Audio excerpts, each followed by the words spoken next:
This week on Two-Faced Wrestling Talk. The Rainmaker is headlining MSG. We talk about the semifinals and finals of the New Japan Cup and give our favorite matches from the tournament. We will also look at how the G1 Supercard in New York is shaping up. With just over a week until WrestleMania, the final pieces of the show are fitting into place for WWE's biggest show of the year. We will discuss the week's happenings on Raw and Smackdown, which includes a surprise title change that could change the main event at WrestleMania. And we bring you part one of an extended interview with Boy Meets World executive producer and writer Mark Blutman, who talks about his wrestler stand-up persona, bringing Vader onto Boy Meets World, plus his thoughts on this year's build to Mania.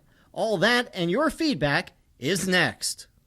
WrestlingInc.com brings you Two-Faced Wrestling Talk, the podcast that goes beyond WWE and goes in depth on NJPW, AEW, ROH, PWG, and more. Also featuring fun pop culture and wrestling crossovers, listener Q&As, and extended discussions about wrestling topics past, present, and future.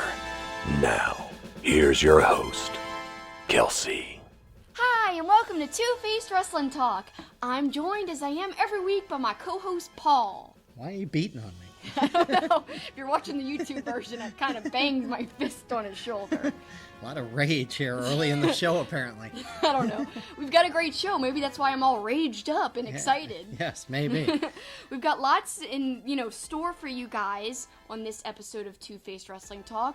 We've got a really great interview with the co-executive producer and writer of Boy Meets World.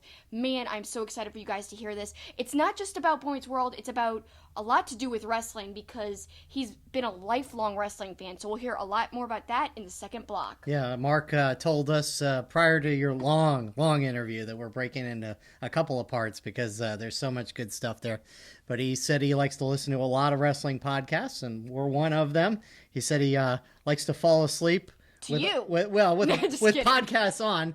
And one of ours, one of the podcasts that he likes to fall asleep to is ours. And I told him it's not the first time that people have said I put them to sleep. So womp womp womp, whatever. And not in a good way, like a coquina clutch. I put people to sleep because I bore the hell out of them. Aww. All right. Well, let's quickly get to the plugs because where people can find you is very important because you've got two new shows. Yep, you could find me on Twitter especially at Superkickingit, SUPERKICKINGIT. You could find our show on Twitter as well at Two-Faced-Pod, TWOFACEDPOD. And if you stay tuned to my Twitter, you'll be able to vote in polls. I put out polls all the time, especially for the last few weeks. You can have easy access to my two new live shows, Kelsi Likes and Either Or. Either Or is up on my Twitter right now. If you look a little bit down my feed on my profile page, you'll see it says Either Or, Suzuki or Osprey. I broke it down and I had to choose one, and I chose. I made a decision. Which is shocking. It was really difficult and hard, but I did it. We also want to thank our good friends at St. Arnold. Remember St. Arnold Brewing in Houston, Texas. Delicious beer and great supporters of the show, as well as mybookie.ag. Remember to sign up using the promo code KICKIT, and you can get all set to bet on the Elite Eight in the NCAA tournament this weekend. But now it's time to give our opinions on the latest wrestling shows, news, and developments. It's time for headlines.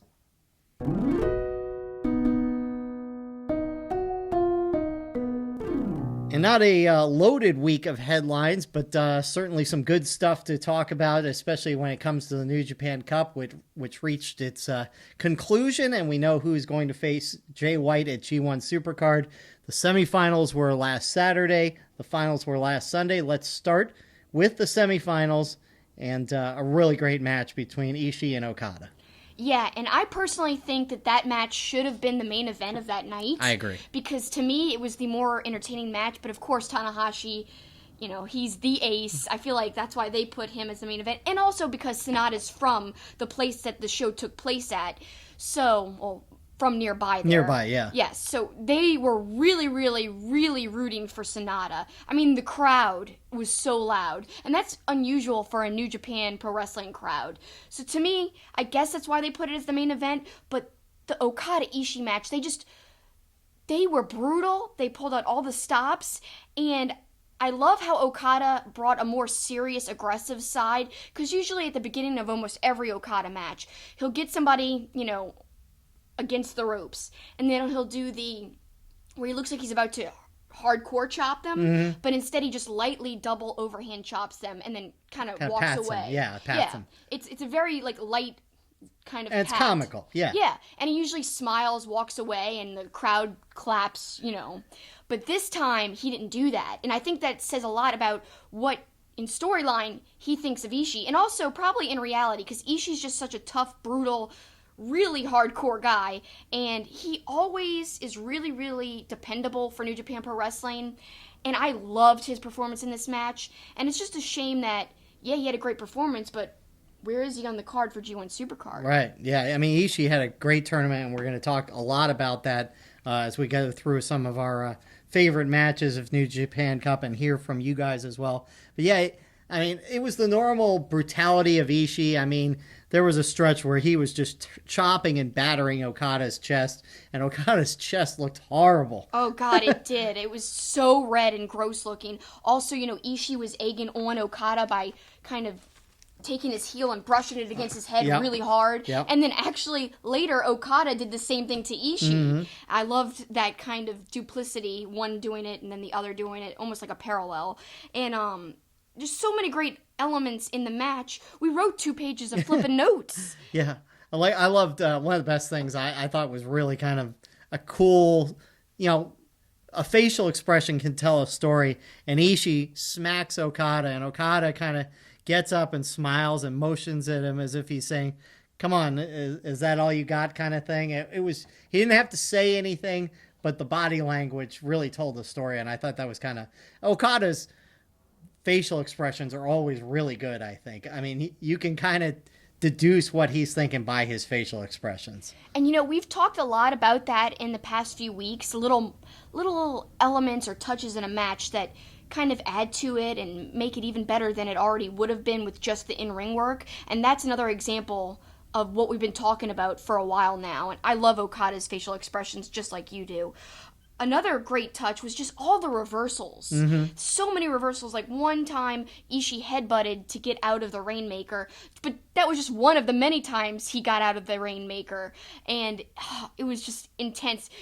I was questioning, especially after Ibushi lost. Right. I was thinking, okay, it's definitely Okada now. Right. And so going into this match, I was like, it's going to be Okada. That makes the most sense. But this, during the match, had me questioning things. The way Ishii just kept countering, I was like, it could be Ishii. Yeah. I was kind of getting my hopes up, and that's what a good match does. Right. No, they certainly, Okada was the logical choice going into that Final 4, but, for all that Ishii has done, it would have been kind of cool to see him in that main event at G1 Supercard, but, Okada probably would have made more sense because he's got such a brand in the United States where people know him because of his long run with the championship belt and things like that, and his battles with Kenny Omega. And the awesome entrance that people love when, the fake Okada bucks come down and everything. So it's really interactive, and people really love him. But I tell you what, when I was in person at the first G1 show,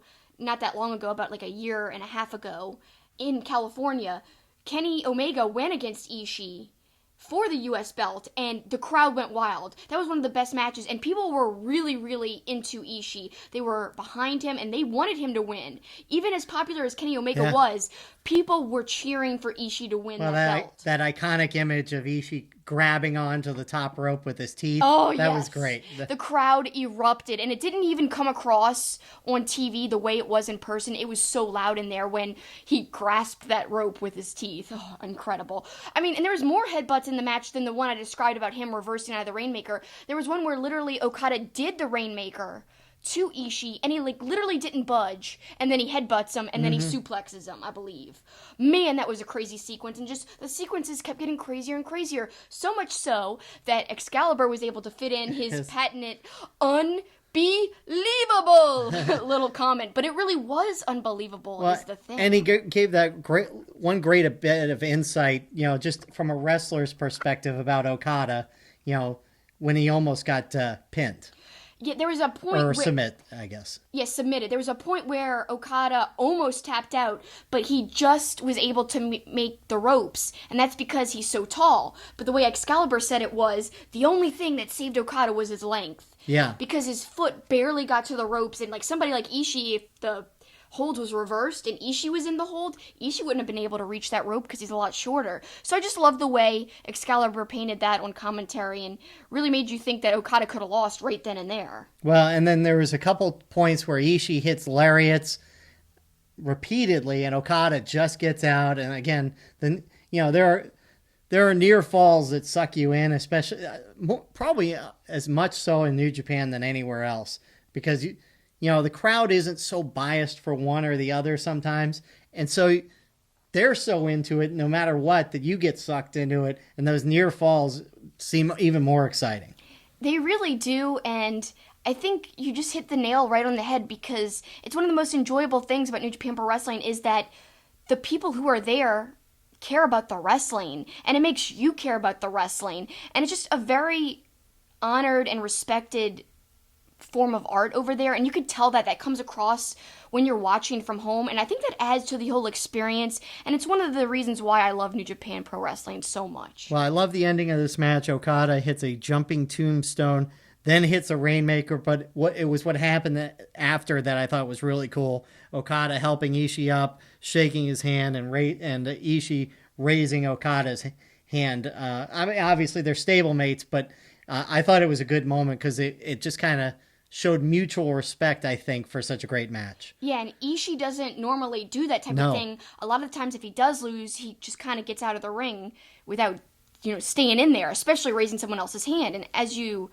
alluded to, they are stablemates, but I think it was extra special just because how stoic Ishii usually is and how he kind of just leaves the ring a lot of times. So to see him stay in there and for them to have that special moment, I think was one of the highlights of the match, even though it wasn't even like in the middle of the match. It was something that happened afterwards. And Ishii had such a great tournament. Again, we're going to talk about him in a couple of our top 3 matches of G1 Supercard. So we'll talk more about him and G1 Supercard later. But let's go to the other semifinal. Sanada and Tanahashi. And your little effect right there kind of sums up how we kind of felt about it. But we both said combining our lack of excitement, I guess, for that semifinal, but also having to follow that amazing Ishii-Okada match really was hard, I think, to get into the Tanahashi-Sanada match. I really think it should have been reversed only because knowing the styles and knowing the type of matches both would be, I mean, New Japan had to have known that the Okada-Ishii match would have been brutal and crazy, and apparently Will Osprey tweeted out that people were, in the back giving a standing ovation when they were coming back. So, to me, they must have known that Okada-Ishii would have been more brutal. So why didn't they make that the main event? As we speculated, yeah, it probably had a lot to do with Sanada and how he was from that area where the show was taking place at. But still, this match just, to me, it couldn't follow and beat what came before it. So it was at the mercy of really its place on the card.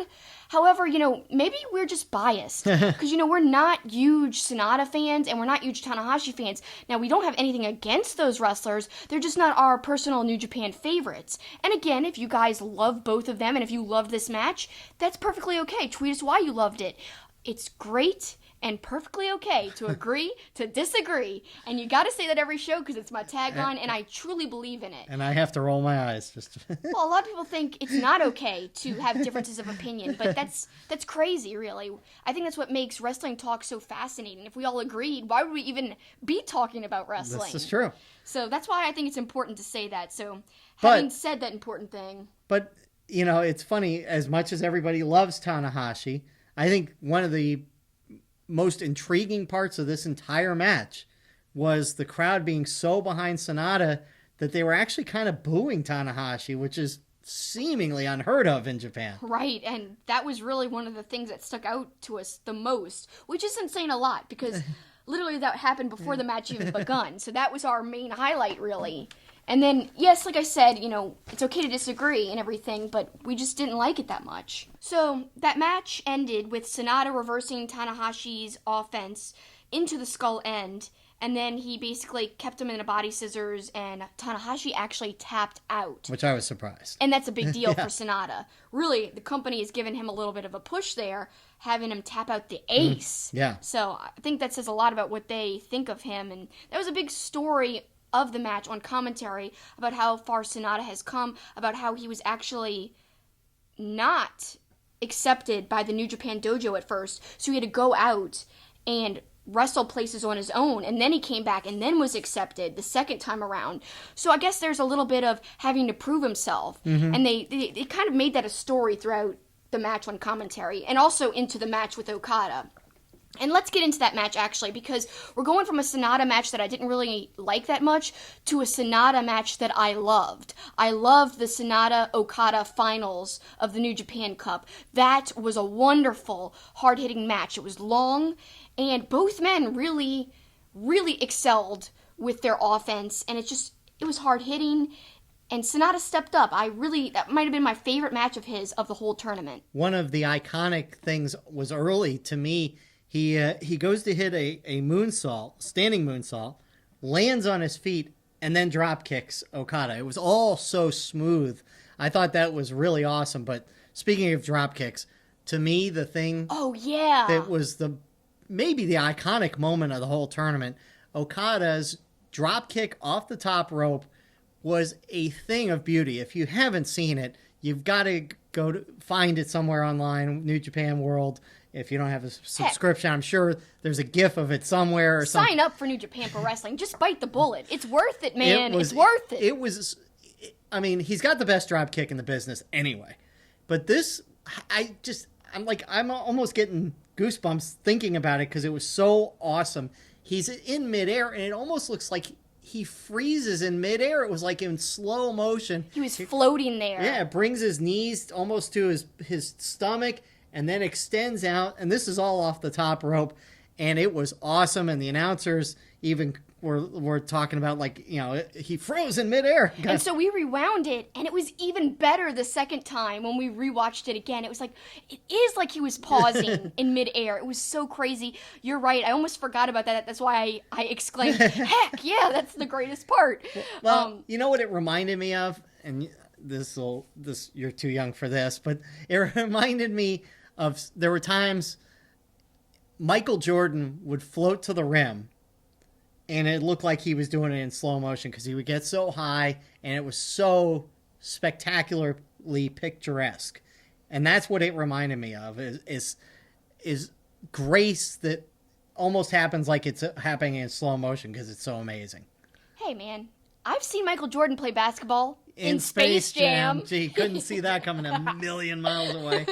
But they do show him playing basketball at the beginning, and then with the tune. So anyway, I am old enough to know. But like you said, so many great moments, and I think something that we talked about in Okada's other match of the weekend, the insane amount of reversals that he had with Ichi, he had just as many reversals with Sanada. It was like every time he thought a Rainmaker would happen or a Skull-End would happen, they would reverse it. And it just kept happening, and that was one of my favorite parts of the whole match. Because every time you thought, okay, this is going to be it. Oh no, he gets out of it. And that's what makes you kind of second guess everything you thought was going to happen before. And I think that's what great wrestling does. It makes you question things. Sanada was so close. Again, with the near falls. And the crowd was, I wrote it down, on fire for Sanada. It was as loud a New Japan crowd as you're ever going to hear. It was crazy how loud it was. But in the end, Okada reversed a Skull-End into a tombstone, hit the Rainmaker, and won the match. And so Okada will advance to face Jay White. But of course, Jay White had to make sure he made an appearance as well. Of course. I like how also in the undercard matches before the finals, he was saying, it doesn't matter which one of you wins. My name is still going to be the name on this belt. You see this nameplate? It's going to remain the same after G1 Supercard. And actually on commentary, you wrote down a very interesting comment. They said that, White has only wrestled twice in this month. Whereas, big matches. Right. Whereas Okada has wrestled 16 times. Right. The workload for Okada leading up in the month to G1 Supercard is crazy. And another thing that they mentioned during the match that I thought was interesting, the New Japan Cup winner has only gone on to beat the champion in 4 times out of 17 attempts. So, wow. So winning the New Japan Cup is not a guarantee that you're going to win the championship. Yeah, and speaking of that championship match at G1 Supercard, I know we're going to get more into the card later, but to me, like, can we at least talk about our predictions for Okada and Jay White now? Because I'm thinking there's no way that Okada can win back the belt at G1 Supercard. I can't imagine New Japan being okay with that happening there.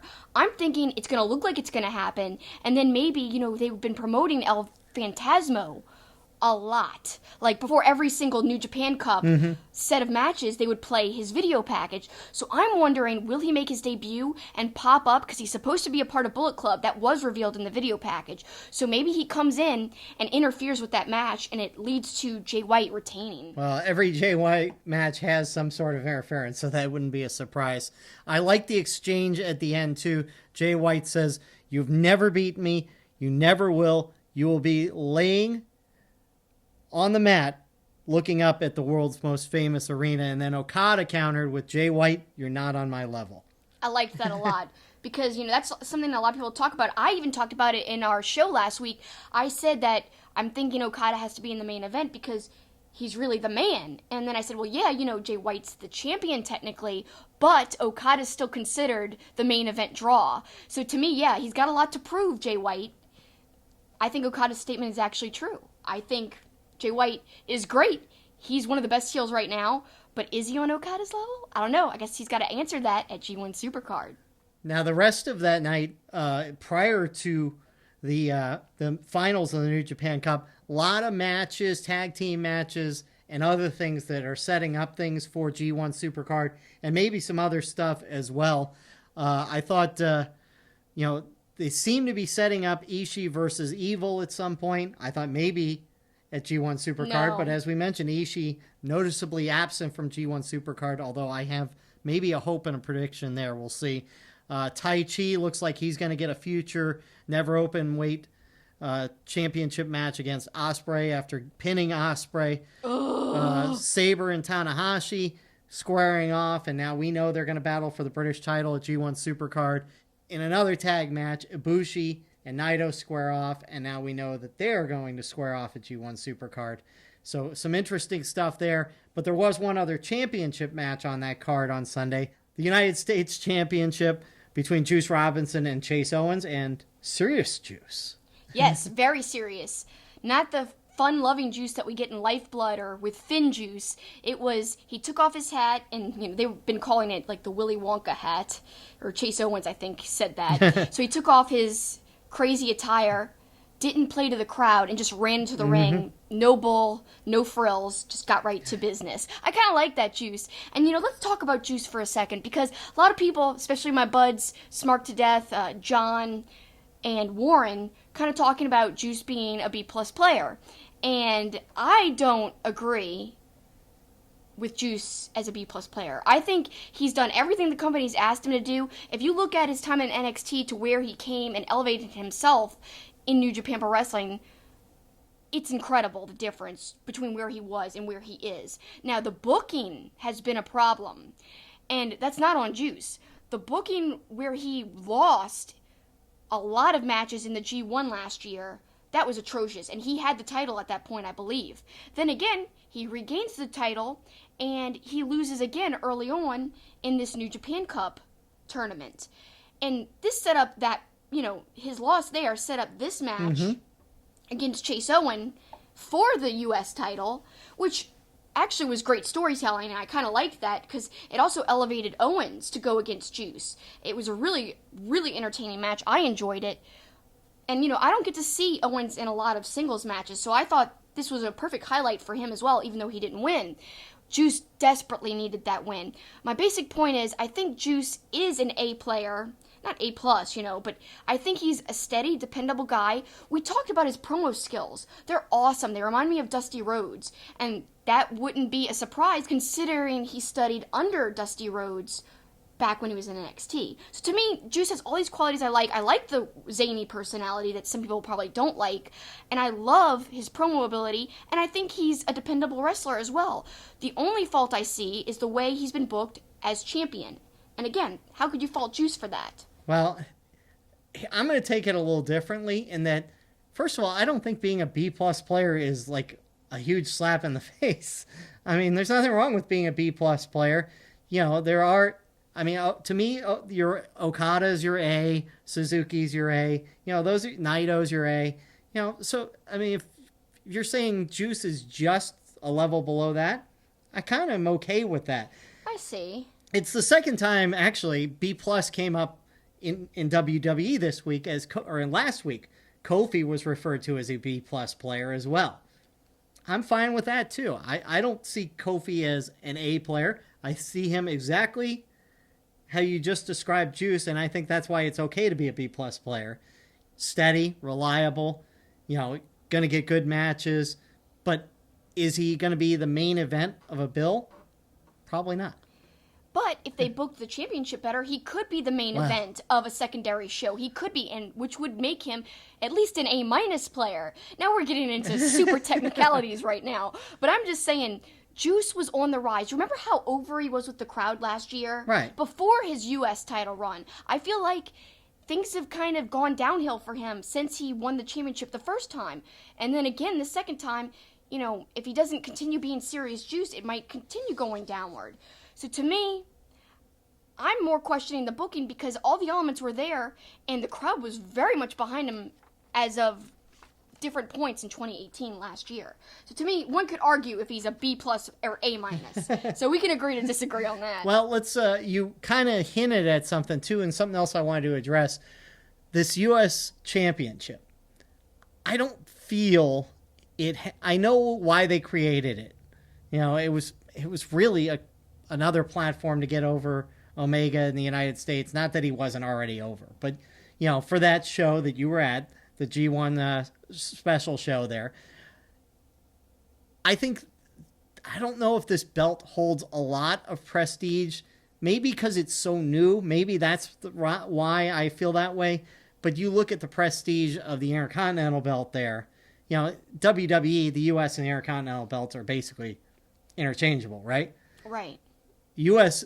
Championship in New Japan certainly doesn't hold that kind of prestige yet, and I'm not sure it ever will. It might, but... There's a lot of titles in New Japan, and that's some people's kind of qualms, one of their qualms with New Japan Pro Wrestling. I don't have a problem with it. However, I don't think there needs to be junior heavyweight tag titles. Right. I feel like that's something that could go away, especially now that the Bucks aren't part of the promotion. And even when Bucks moved up to the heavyweight division, I mean, that junior tag division has seemed very, very thin. I mean, people who aren't going to be considered juniors much longer, Ishimori, Shingo, you know, those people technically are wrestling as juniors, but I don't think they're going to stay juniors. So to me, you're working with an insanely thin junior tag division. That's a belt that could go away right there. That way, maybe you could focus a little bit more on the U.S. championship. Yeah, I agree. Elevate it, you know? I agree. I don't think there needs to be a junior heavyweight tag team belt. I mean, like you said, there are a lot of belts in New Japan, and certainly that has been a criticism. To wrap up the match, Juice, of course, had to contend with Jado and the kendo stick and Bullet Club, which, oh, by the way, love the Bullet Club New York shirts. Oh, I need one. Oh, I need. She needs one. I do need one, and I must have it, and I will have it. I'm sure you will. It looks awesome, though. It says, you know, BCNY, and it's got the Statue of Liberty with, like, the Bullet Club sash on. Mm-hmm. So well designed. Looks awesome. Yeah. It looked. I was actually the one that pointed it out, not you. Once you pointed it out, I was like, "Ooh." Yeah, then I was like, oh, I wish I hadn't pointed that out. Well, it's your fault. You're fueling my addictions here. Juice at the end hits a left-handed god to Chase Owens, to Fale, to Jado, then to Pulp Friction, and it looks like they're setting up a Fale Juice match. You would think at G1 Supercard because of Juice, but again, when we saw the Supercard card, it's not on there. So, you know, yes, it's not on the G1 card, but not everything that they've been building up can be on that card. I mean, the card would be 5 hours long, 7 hours long. It'd be insane long. I mean, it's going to be very long as it is. Yeah. But rewinding back to this match, Juice looked really good, and he overcame overwhelming odds to beat Owens. And I like that because he looked so bad in that loss in the first round. So I think this at least made up for it a little bit, that he looked so dominant when the odds were basically stacked against him. Because, I mean, everyone kept coming at him. I mean, right. he somehow managed to still beat Owens after all that interference. So, yeah, props to Juice. That really made his character look a little bit better, makes the championship look a little bit better. But, yeah, not everybody could be on G1 Supercard, unfortunately. Although I wish a lot more people could, like Suzuki. Well, let's talk about that. And we're not going to go through G1 Supercard in depth this week, because we're going to obviously next week. But we're just going to do it from the New Japan perspective. And Bully Ray has issued an open challenge. Everybody assumed it was going to be Flip Gordon. Obviously, the news this week that Flip Gordon's injury is worse and not looking promising that he's going to be in G1 Supercard. So, to kind of bring what you said into it, I would love for the open challenge, Suzuki's music hits and comes down, and it's Suzuki and Bully Ray. Come on now. That would be fantastic. Yeah. They would beat the hell out of each other. Or, my second choice would be Ichi. I mean, how do you choose which one would be better, which one you want to see more? To me, I just don't want to see Cheeseburger come running down. God. You know what I mean? No. I want it to be somebody like Suzuki or Ishii who could legitimately beat the hell out of Bully Ray. not that I have anything against No. Cheeseburger, but we've seen it. Yeah. You've seen him against Bully. You know, I do want to see Suzuki because evil against evil, but there's only one of the evil people that you love secretly, and it's Suzuki. Oh gosh, it would be so great. That's a great idea, Paul, and I gotta say, I really don't know which scenario I want to happen more. I just want one of the two to happen. I have to agree with you. Ishimori will defend the Junior Heavyweight Championship against Dragon Lee and Bandito.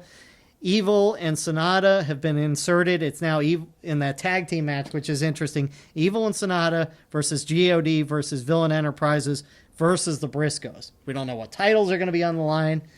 I guess this is their way of getting the Briscoes in there and Evil and Sanada. This almost feels like WrestleMania, where they're trying to make sure everybody gets in. That's the thing, and that's why I'm really disappointed with this change. Like, I know I'm going to come off as really harsh here, and people might disagree, and that's fine. It's okay to disagree? It is. Wow. I had no idea. I don't like the insertion, especially of Evil and Sanada. Yes, they want them on the card. That's great. The match makes a lot of sense with the Briscoes, God, and PCO and Brody. If they just kept it as those three teams, that would still work a little bit more. Although, I think the story was more so there with Briscoes versus God. So it could have worked out if, at Baltimore, the title changed back hands to the Briscoes. But we don't think that's going to happen because this match is set in stone.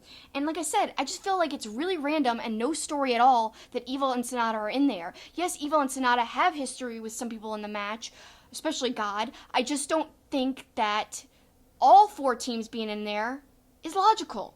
And it just makes it less exciting when people were really, really hyped up for the possibility of anything where God and the Briscoes are meeting in the same ring, more so 2-on-2. Well, we'll talk more G1 Supercard next week, and obviously I've got a couple points that I'll circle into G1 Supercard, but we asked you what were your favorite matches of New Japan Cup, and we're going to get through some of the answers and give you our top three as well. So why don't you start? Okay, at Don't Brass Out, he said his top three matches of the tournament were Sanada versus Suzuki, Yano versus Cabana was hilarious, and Sanada versus Okada.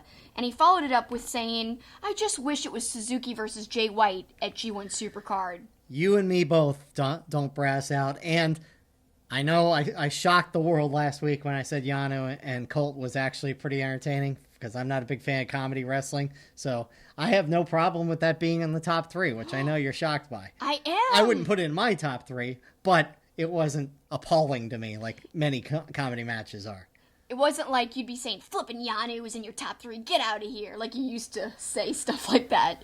At Save Us Marcus kind of gave us a stream of consciousness answer to this, because he said, I'm still working my way through it, but Ibushi and Naito definitely on the list so far.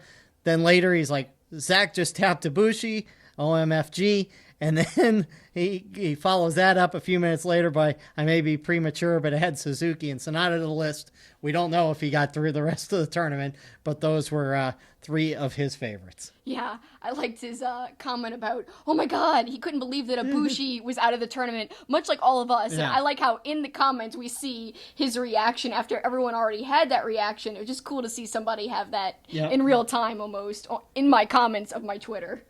So then we go to Teddy at Zalanthus89. He said he really enjoyed Juice versus Chase, even though Juice won. So that's the initial match, of course, he's referencing, the one in the actual tournament, not the championship match that followed later.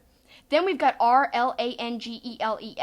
He says Ishii versus Okada, Osprey versus Archer, and Yano versus Colt. And of course, the finals with Okada versus Sanada. So he put in a little extra there. That's okay. It's hard for me to choose two. Well, the previous one only put 1, so we can take 4 from the following one. At Zach Shy 130, Suzuki versus Kojima, Ibushi versus Sabre, and Okada versus Sanada. I believe that's the only person who said Kojima versus Suzuki. I liked that match a lot, but again, there's some other matches in the tournament that outshined that for me personally. But I know Zach loves Suzuki, as do I. But Suzuki, I like a lot of his other matches that he's had the end of last year, some into this year. But in the tournament, he had some good ones, but none that I can really say were my favorite. No. Then we go to Good Guy Dave at Dave Pizeski. I can finally answer this because it took him a little bit longer to finish. He says his number 1 is Sanada and Okada. Number 2, Ishii versus Yoshihashi. And number 3, Yano versus Cabana. And you're right, it's hard to pick just 3. I originally had Sanada and Suzuki and Ibushi versus Zack Sabre Jr. in the top 2. Big props to Shota Umino for amazing work as well. Then he followed it up with explanations why he chose what he chose. Sanada and Okada just had amazing wrestling, and the crowd was insane.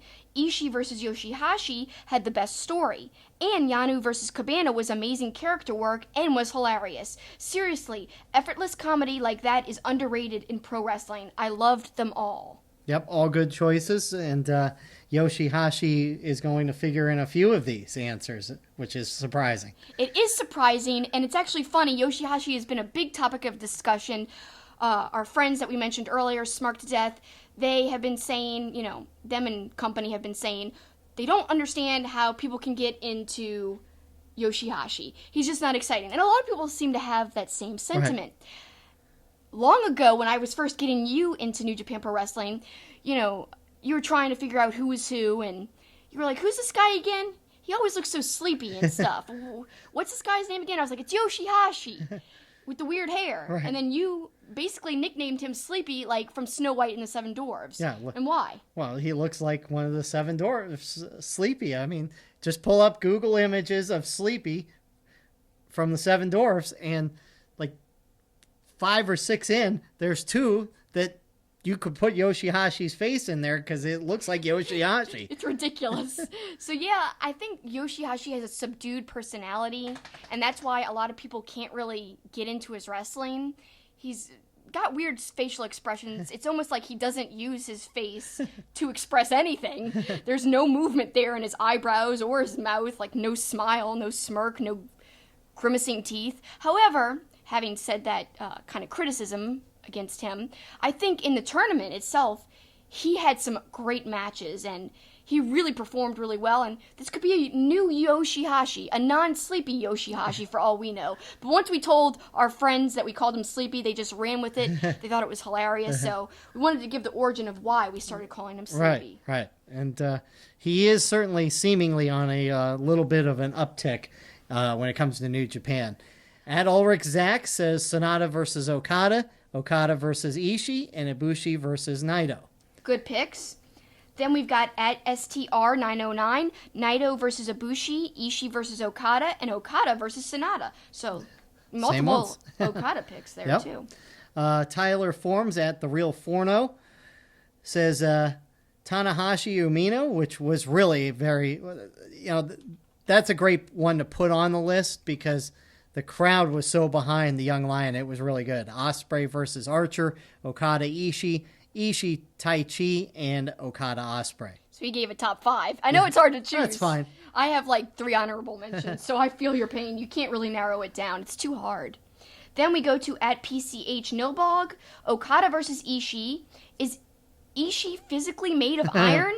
Suzuki versus Sanada. Suzuki Gun versus LIJ is such an awesome feud. Naito versus Ibushi.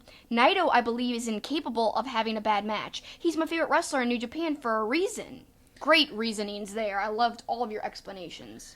Next one is at Axel Rules 21, Okada Ishii, Naito Ibushi, and Ibushi versus ZSJ. Many honorable mentions. We're with you there. I know, like I said, 3 for me. Next one at TJBOVR. All of them are tied, but seriously, such a good tournament. But reading through the people's list, I want to add some matches that I feel are being overlooked, which is fair. Juice versus Chase, Ishii versus Yoshihashi, and Big Mike versus Okada, which really was a good match as well. And that was the beginning of the tournament where Okada's chest really started to get opened up. Yeah, and then it just got worse and worse and worse as the tournament went on, and Okada had brutal matches with literally almost everybody he faced in the entire tournament. But great, kind of underrated pick there. I like that he threw that in because no one else, I believe, picked that in their list. So good shout out there. At Sarastro of Mog, Ibushi versus Naito, Ishii versus Okada, and Yano versus Cabana. I also really dug Ishii versus Taichi. That was a good match despite Taichi being in it. Then we've got El Rance, Yano versus Cabana, Naito versus Ibushi, and Zack Sabre Jr. versus Ibushi. It really is interesting how many people have put Yano and Cabana into their top 3.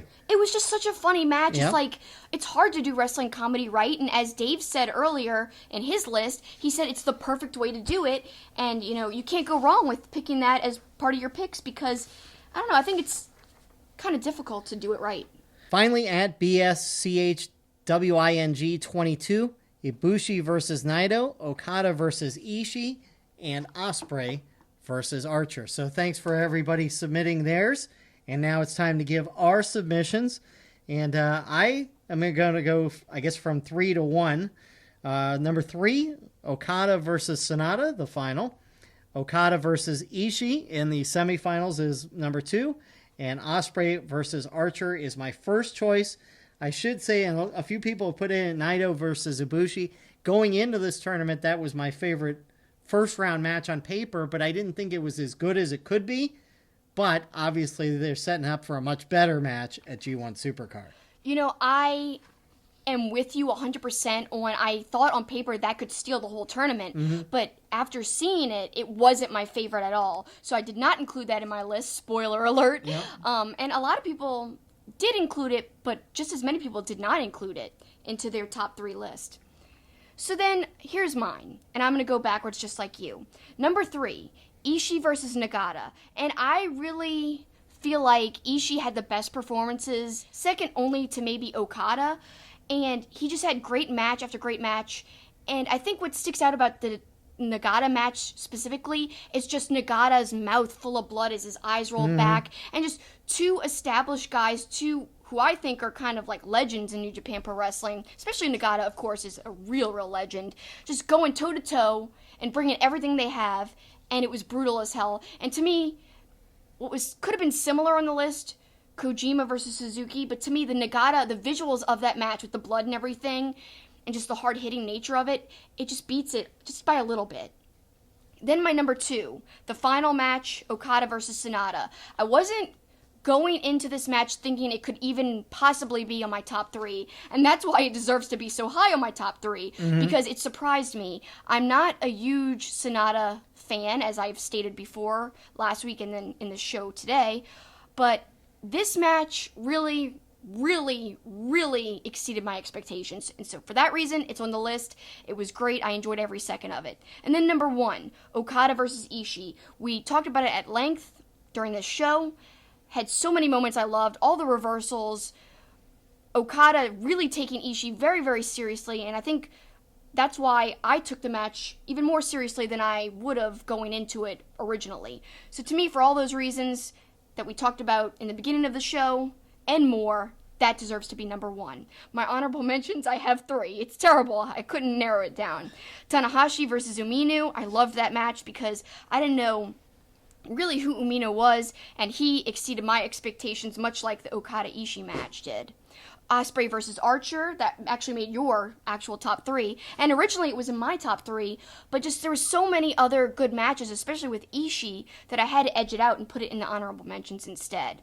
Even though, man, Osprey doing the Stormbreaker to Archer, that was insane, and I marked out when it happened. As you referenced a few episodes ago, I was super invested in that match. Right. I was like yelling when Osprey won and when he did the Stormbreaker and everything, and wincing when I thought he was going to lose, and it was just great. I was very invested. And then finally, the match people were referencing a lot, Cabana and Yanu. I just think it's comedy in the perfect way for wrestling. Well, I think putting that Umino Tanahashi match in your honorable mentions, probably like dark horses that are not top 3 necessarily, but maybe surprise matches. That certainly was one.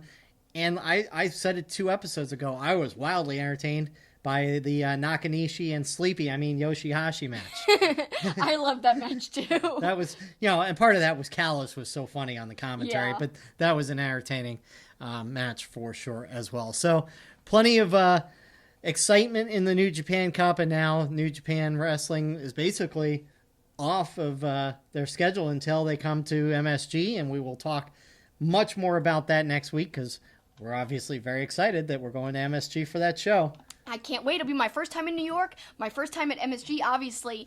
And, oh my God, I get to see my favorite people in MSG, such a historic place. It's going to be insane. Yeah, it's going to be incredible. I can't wait. It's going to be so much fun to just be in Madison Square Garden to see big-time wrestling in front of a full house and it not be WWE, which is the surprising part of the whole equation, that Madison Square Garden is going to have such a big wrestling event that's not WWE. But speaking of WWE, let's change directions and talk a little bit about WWE. Not a ton to talk about this week, but I think the biggest piece of news came from Smackdown, where all of a sudden Charlotte and Asuka were going for the Smackdown women's title, and Charlotte wins this. What were your thoughts when you saw that? Well, at first I was pretty upset because Asuka really doesn't look good here, and she's not being booked well, and she's not really seeming like a priority in WWE as a whole. But what made me change my mind a little bit is your reasoning. So tell people what you explained to me that kind of changed my mind. Well, first of all, I completely agree with you. We've talked about it in the last couple of weeks that Asuka is kind of getting lost. And this makes her even more lost, right? What is she even going to be on the WrestleMania show? Will she be in the Women's Battle Royal? Probably.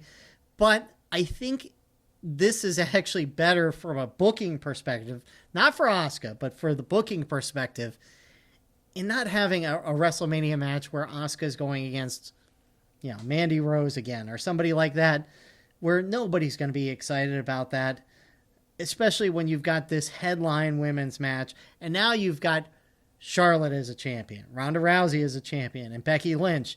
And now, of course, the news this week, no surprise to any of us, that is going to be the end of the show, the main event, which obviously is huge news. And I guess we ought to talk a little bit about the significance of that as well.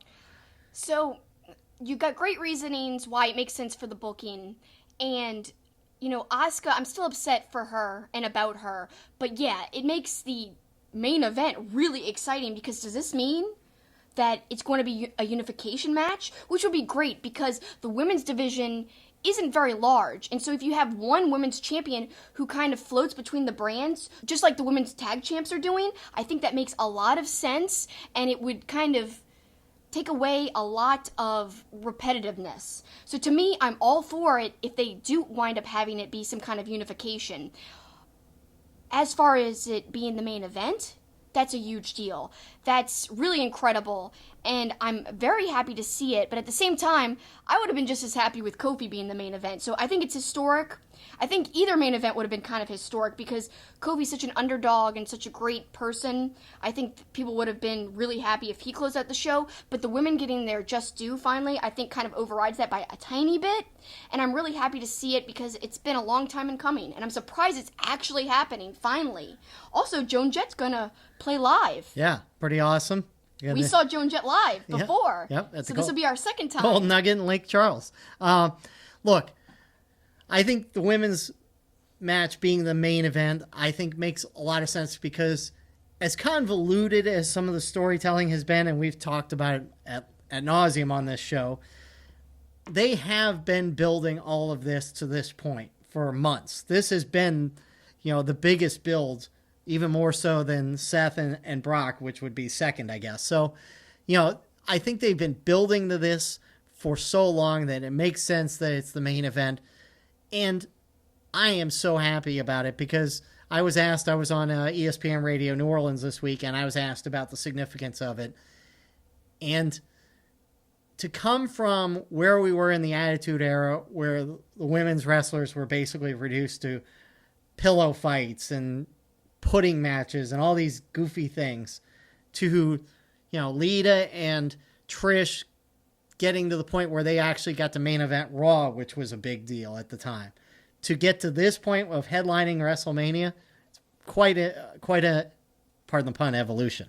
Yeah, and talk about an evolution, something similar. I mean, it wasn't pudding matches, but back my first Mania and my first wrestling event back at WrestleMania 30, I vividly recall after Undertaker loses to Brock Lesnar, the match that followed was at the time, Divas match. They were called Divas then. Everyone got up. Everyone, including me and my friend. We went to the concession stand and everyone was there talking about how upset they were about Undertaker. But basically, the Divas match was a bathroom break. And, they termed that for a while. They were saying, like, oh, the Divas match, bathroom break time. That was kind of like a well-known saying about Divas matches. So that has changed. And this is just 5 years later? That's crazy. The rebranding, the amount of talent that has come up, especially from NXT, to kind of change the face of women's wrestling in WWE, and I love that. And people who had been there for a long time, like Natty, finally getting to shine, finally getting the respect she deserves.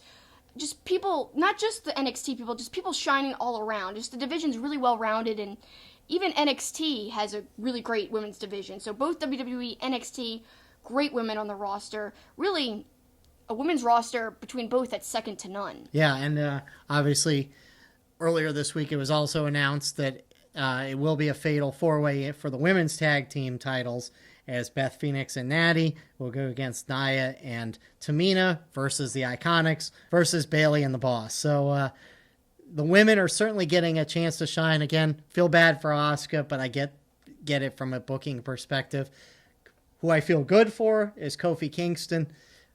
We knew it was going to happen. Again, convoluted storytelling, even down to this week where the New Day had to win a tag team gauntlet match to get Kofi into the match. But I think you saw it. I know a lot of it's staged, but I think a lot of those wrestlers backstage that were hanging out with Kofi were legitimately happy for Kofi. Everybody is happy for Kofi, it seems like. Even the Usos, remember in the middle of the gauntlet match what they said. I loved that Usos bit. Hold on, newsflash. She liked something from the Usos on the mic? Yeah, I was just going to say that. I'm not a fan of the Usos, but I love that they forfeit the match. I love that they didn't lay down. It just felt more in character for them to forfeit.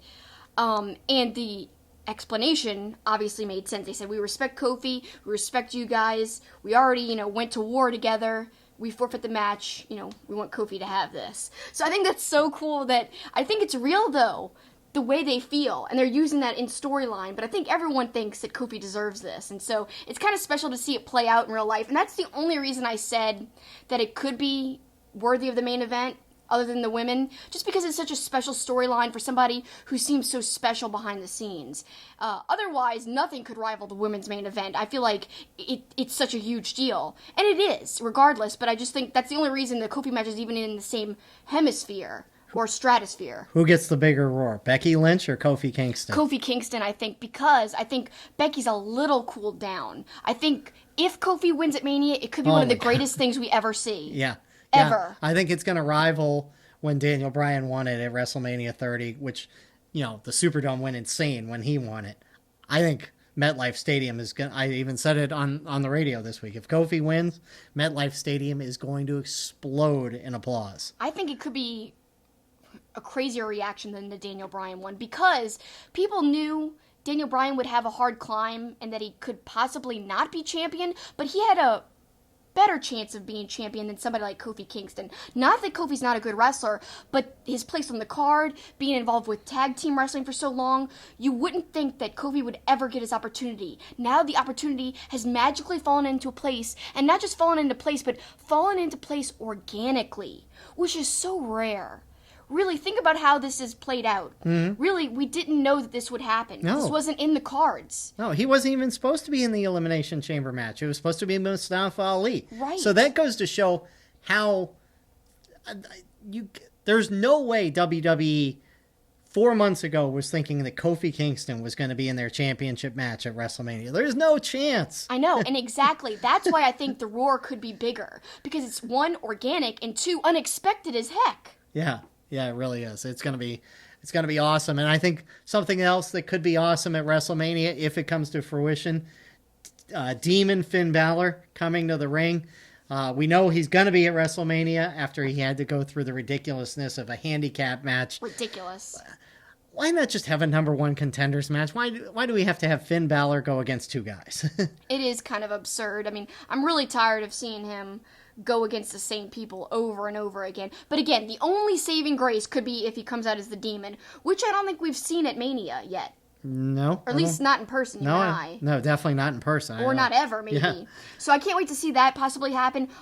Something bad, though, that happened this week on WWE television. Samoa Joe losing to Angle. I understand what they're trying to do with Angle, but I don't believe, putting a guy who's about to retire over when you're hurting the guy who's going to remain with the company after that guy leaves. So to me, it makes no sense for your current roster to be losing to the guy who's leaving the company. And I am a huge fan of Angle. Right. He's my favorite wrestler, so I don't have anything against Kurt Angle. I just have something against he's leaving, and these guys are going to be the ones who carry the company forward, and yet they look weakened because of this. Like, they can't stand up. It's, again, glorifying the Attitude Era, right, glorifying the Ruthless Aggression Era age over your current talent, right, which is ridiculous. They've got to stop doing that. Invest in the talent you have now. That'll be the talent you have to depend on 10 years from now when you're looking for legends. They won't be legends if you don't build them up to be that. Right. And look, in the grand scheme of things, it doesn't matter.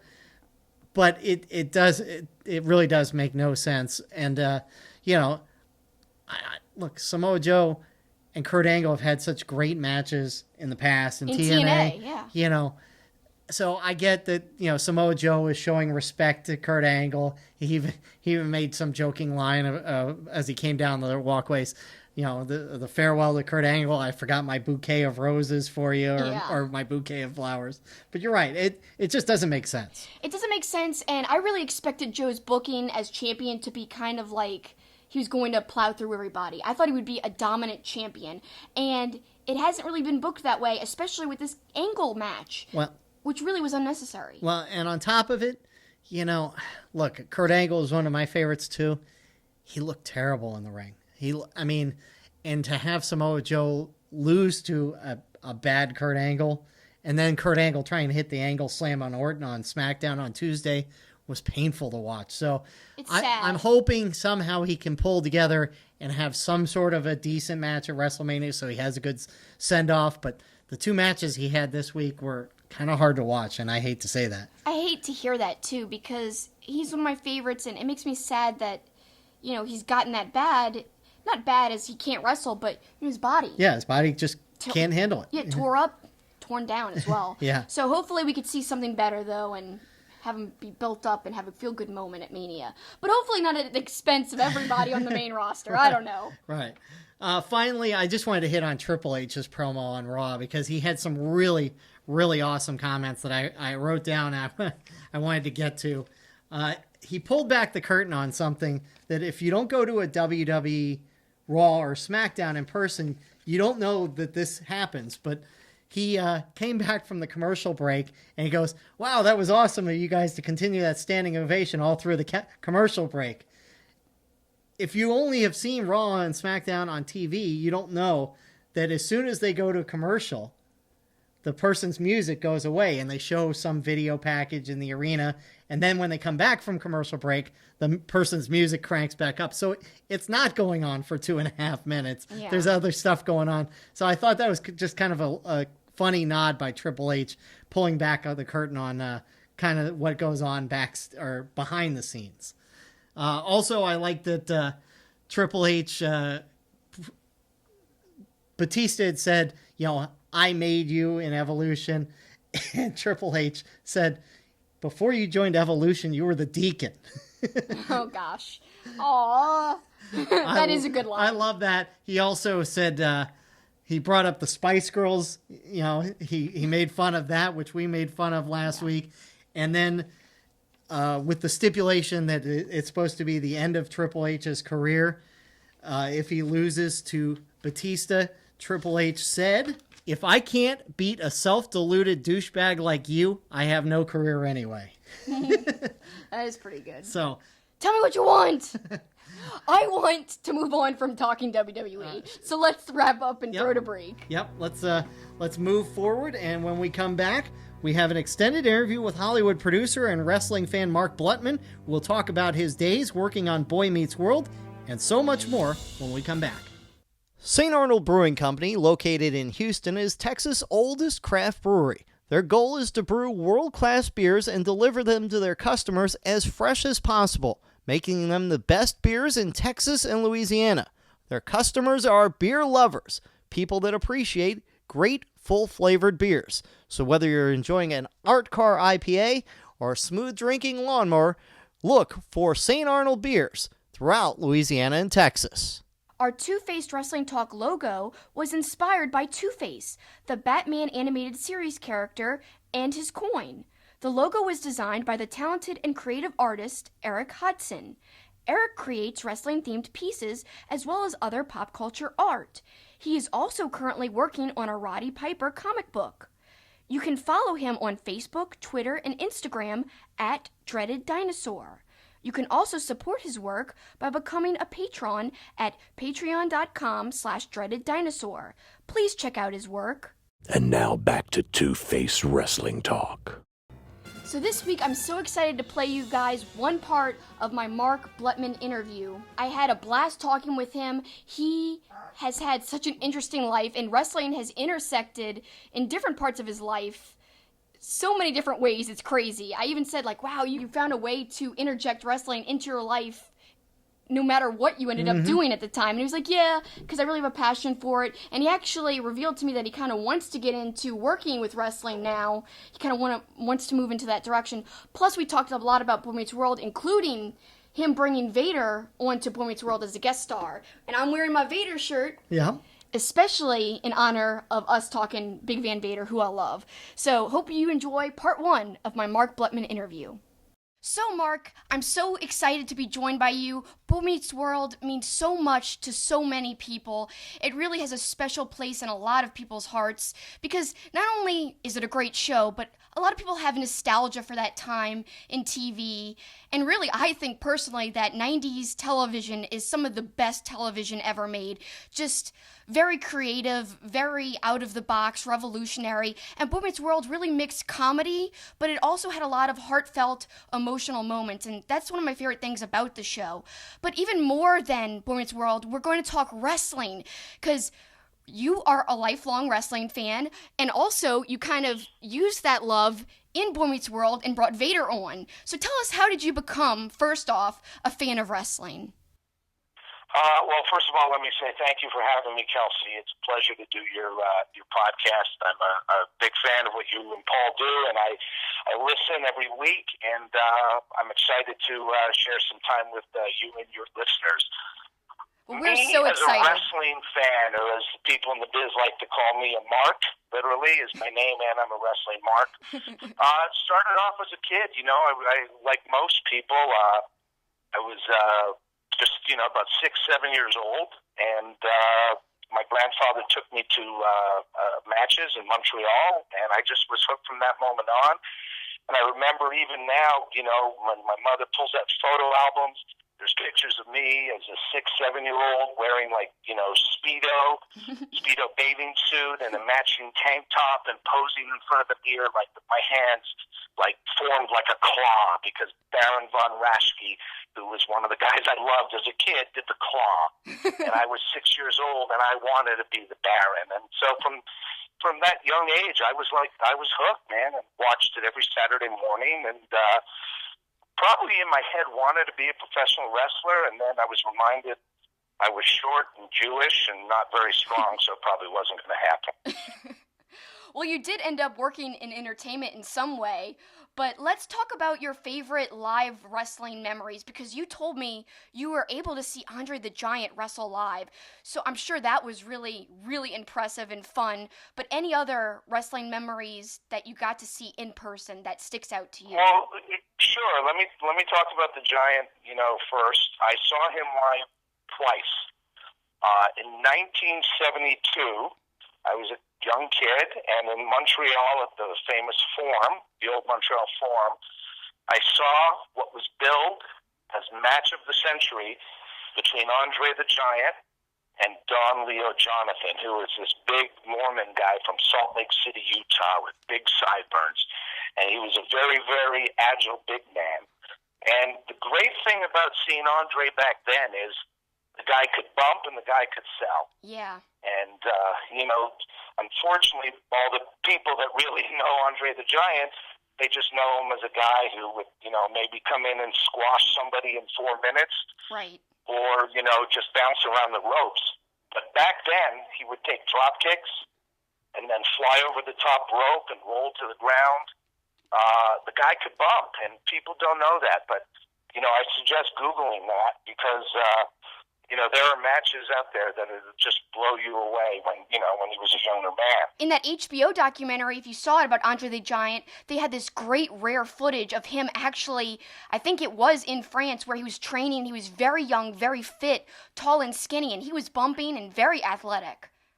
It was amazing. I mean, he was billed at 7'4". He was probably about 7'1", somewhere around there. But, when he was younger, I mean, he could definitely bump and sell.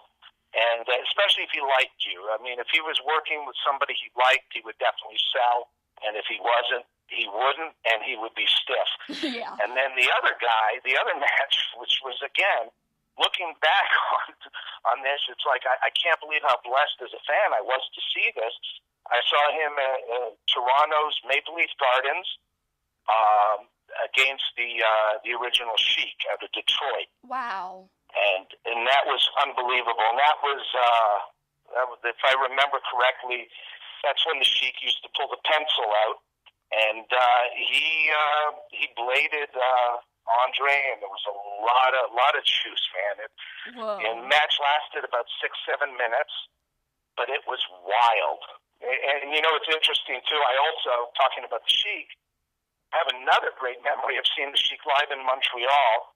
And he worked with Abdullah the Butcher in a small arena. It was about a 3,000-seat arena called the Pulsovey Arena. And I was maybe 16, 17 years old, and these guys just bladed each other. I'm sure there was blood everywhere. Right from the opening bell. And then I remember this because I was so scared. And this is when I was still young enough where I was starting to think that, this stuff is obviously a work, but there were elements that went on that made you go, man, these guys are shooting. And the Butcher, at the end of the match, it was like a double disqualification, and there was blood everywhere, and me and a buddy were sitting around ringside, and he just went berserk, and he started chasing a bunch of us through the aisles, back behind the curtain. We just ran, and he was like, kayfabe the whole time and did not leave us alone. He chased us all around the arena, about 10, 15 fans. So what kind of gave you the first hint that it was scripted? Because, I became a fan later in life, but you were a fan as a kid, and you went to all these extreme matches. Like you said, you were scared. There was blood all over the place. I can only imagine how wild that must have been when you were a kid seeing this firsthand. But what was the first indications that you thought, well, maybe this is scripted and maybe this isn't completely, legit? Yeah, I think it had to do with, as I was a little older, and you start watching on TV, and, they show a replay, and you go, wait a minute, he didn't hit him. Right. And the guy would still sell the heck out of something, and you're going, wait, he missed. So you start seeing a lot of that, and then you just, you get it. But by that time, you're hooked, and you have a choice to make. You walk away and you find something else, or you just continue to ride that roller coaster, because at the end of the day, I think anybody would agree, all professional wrestling is storytelling. Exactly. That's it. And so, when we go to the movies, we know that's work. We know there was no real Princess Bride. It was created by somebody. Exactly. It was just fabulous storytelling and wonderful characters. And they have about 2 hours to get the audience, hooked and to be happy. And I looked at wrestling like that. It was just, another form of storytelling. Definitely. I believe, it's an art form, and it's another way of expressing whatever form of art you want to show the audience. Any kind of wrestling can be that. Comedy wrestling, even high-flying wrestling, mat wrestling. It's all different styles of art. And, let's talk about your specific style of art, because you do a different type of art. You're involved in television, and talk about how you actually got involved with Boy Meets World. Well, I came out to L.A. In the early 80s, and I was a stand-up comic and an actor. And we can actually, if you want, we can dive into that right now, and which will lead us to the Boy Meets World thing. Sure. So I, for years, as a frustrated, wrestling fan who wanted to be a wrestler as a kid, I kind of stumbled upon a way to kind of feel like I was actually a wrestler. And I was doing stand-up comedy in Canada in the late 70s, early 80s, and I just, was a regular stand-up comic. I went on as myself, and I would talk a little bit about wrestling in my act, but, not too much. And then me and a buddy were hosting a Saturday night show in Montreal, a place called the John Bull Pub. And there was a big, snowstorm, so 4 or 5 of the comics that were scheduled to work couldn't make it. I was there, my friend was there, and one other comic, but we had to fill a couple of hours. And so I said to my buddy, you know what? I'm going to try and make it home, delay the show. I have an idea. And I drove home. It was about 15 minutes away. It was snowing. I was determined to do this. And I knew I was going to basically come on stage as this character called the Crusher Comic. All I had was a name, the Crusher Comic, and I had a ski mask at the time at home and a bathrobe, and that was it. So I got the bathrobe and the ski mask. I went back to the club. I went on first as myself. I did about a half hour. And then after, my buddy went on, another guy went on. Then I went backstage, put on the ski mask and the bathrobe. And I said to my friend, just introduce me as an ex-wrestler turned comedian, the Crusher Comic.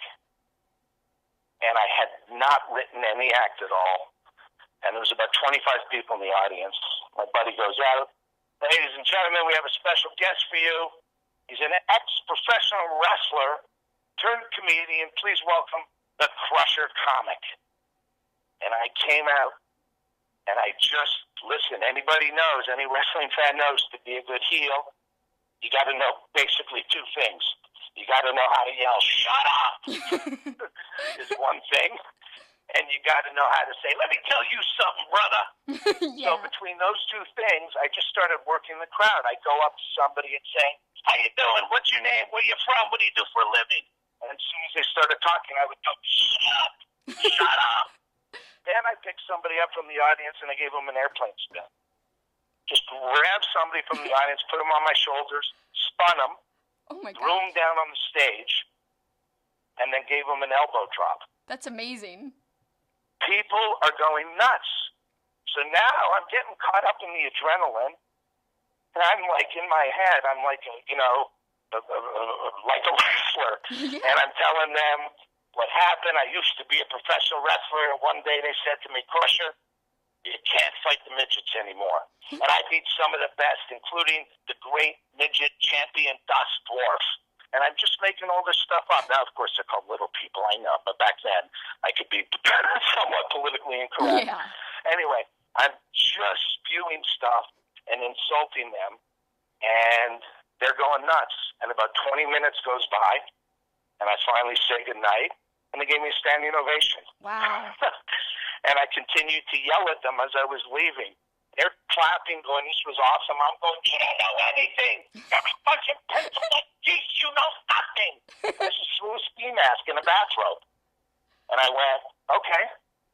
At the time, stand-up comedy was huge. Yeah, I know. I mean, so many names in the late 70s and 80s. Yeah, it was the late 70s, early 80s. And I knew I needed, something to delineate myself from all the other acts. And so I said, okay, I'm going to put money into this act. And I invested, I found a seamstress in Montreal who made these beautiful velour robes for me, kind of like Ric Flair robes with sparkles and dollar signs all over them. Wow. And I had, and I had custom-made masks made that were patterned after the Destroyer's masks. Dick Beyer, who actually recently passed away. I saw your Instagram post saying that your persona was somewhat inspired by him. A lot of it was, yeah, absolutely. And so I just built the act, a lot of audience participation, and before I knew it, I was headlining comedy clubs all over the States between 80 and 87. I'd go on the road, and I was the only comedian that didn't have Johnny Carson or David Letterman exposure, but can still regularly sell out the clubs. That's amazing. I mean, when I think about comedy in the late 80s and you being so successful, that's incredible because you think about the names out there during that time, like, I mean, Jerry Seinfeld. And Sam Kinison, and, Bob Saget, and Eddie Murphy, and Gilbert Gottfried, and Richard Lewis, and it was just, comedy was huge. Yeah. But fortunately, wrestling was huge, so to marry the two. And it was a blast, and I also, so under the rope, because the rope, I still came out, I'd come out to Eye of the Tiger. Oh my God, that's awesome. Still did the airplane spin every show. It got to the point where I'd go to a city that I had been before, and the manager would come backstage and, say, come here, and I'd look out the doorway to the club, and they go, okay, that person there requested that you airplane spin their husband. That person over there requested that you airplane spin their brother. I get requests to airplane spin these people in the audience. And I would do it. And under my robe, I had tights. I had all these really elaborate tights, very colorful, long tights and singlets. And then I wore a tuxedo shirt and a bow tie. And I entertained for an hour. Wow. And all of a sudden, it was amazing, Kelsi. And most of my act was just audience participation. I mean, like, I had this big finish. At the end of my act, I'd say, a lot of people come up to me and they say, Crusher, tell us about wrestling. Is it real? Is it fake? We want to know the truth. And I said, there's only one way. I'm not going to tell you either way, but I'm going to show you. I said, I need a volunteer from the audience, and some guy would come up. And me and him are standing on stage. Now, remember, this is a comedy club. Right. And all of a sudden, I'd open my trunk, and I'd pull out the chain, the two collars, and I would attach myself to the other guy. They have no idea what's going on. It's completely ad-libbed. And I said, we're going to do it. We're going to settle it with an old-fashioned chain match. And then we would just look at each other, and then I'd whisper so the audience can't hear. I said, slap me, take a shot at me. And the guy would slap me, and I'd sell and roll around. Then I'd get up, and against the wall behind me, under a cloth, was a table, and I would remove the cloth, and I'd bring out the old Rock'em Sock'em robots. Oh, my God. So we would settle it with rock and sock and robots. Music was playing, and my little robot had a little mask on just like mine. And then I had it rigged with a pump that in the middle of the fight, my robot would start bleeding. Blood would fly everywhere. And then, this is all true, and then at the end, I knocked the guy's block up, and I say, you never had a chance. And I pulled out crazy glue and say, my guy's block was glued down with crazy glue. That is incredible. And they went nuts. So now I find myself on the cover twice of Wrestling World magazine. Wow. I mean, I'm like, one of the covers, I'm like right under the Road Warriors. Road Warriors, Crusher Comic, Barry Windham, we're all listed on the cover. So how long did you do that act for? I did Crusher Comic from about 79, 80 till about 90. Wow, that's a long time. And I even did a show, I don't know if you remember, but way back, Vince had a show called Tuesday Night Titans. Yes, I do remember.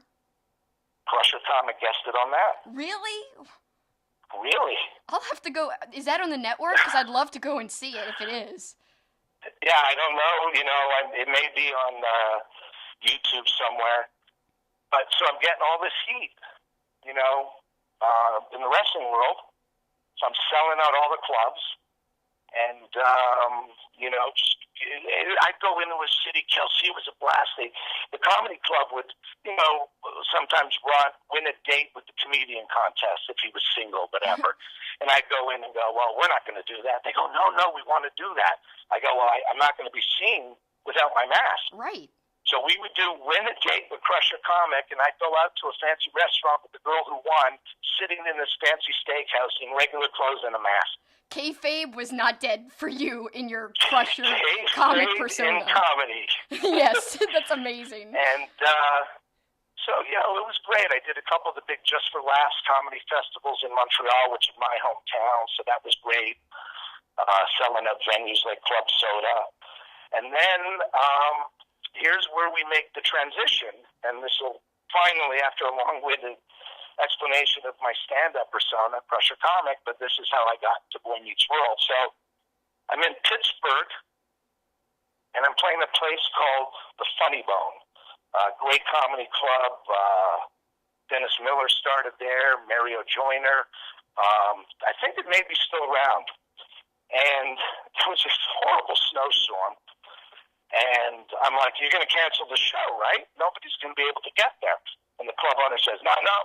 Saturday night, 2 shows. We're doing it, 2 shows. I go, well, you're going to pick me up like you normally do? Says about 2 miles away.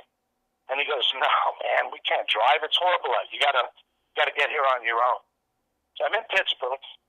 It's snowing. And I'm walking. And that's horrible. I had just washed my gear in the condo where they put me up. So I had my mask. It's ice and snowing.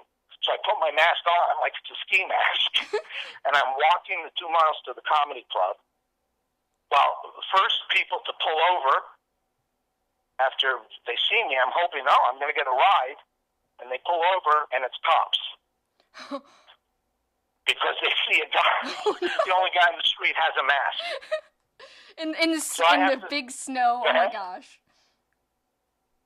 So I have to explain to them, no, I'm the comedian. I'm working at the Improv. I'm Crusher Comic. And they just look at me like I'm from Mars, and they go away. But I'm upset. I'm so upset. And I finally, about an hour later, I get to the club, and there's maybe 7 people there because although it's a Saturday night and you normally sell out, there was a horrible snowstorm. They should have canceled the show. And I get on stage, and I do my thing, and I'm not happy. I just walked 2 miles in a blizzard, wearing a mask, stopped by cops. I go through my act, and I get to the end, and I call somebody up. We attach each other to the chains, and we, squared off, looking at each other's eyes. And I say, all right. I whisper, take a shot. Just slap me. And what this guy does, and I didn't know, he was drunk as could be, and he yanked on the chain, pulled me towards him and punched me in the nose. No way. Oh my gosh, that's horrible. Yeah. So I was like, again, let me remind you, as I said earlier, not real big, not real strong, just I'm your average little Jewish man. And I just went down, and I didn't want to get up again, but I had to finish the show, and security, the bouncers from the club came, grabbed him, took him out, and as he's being carried out, he goes, that comic thinks he's so badass, Mr. Ex-Wrestler, he thinks he's all that. I kicked it, look at him, he's down, I punched him in the face, he's down.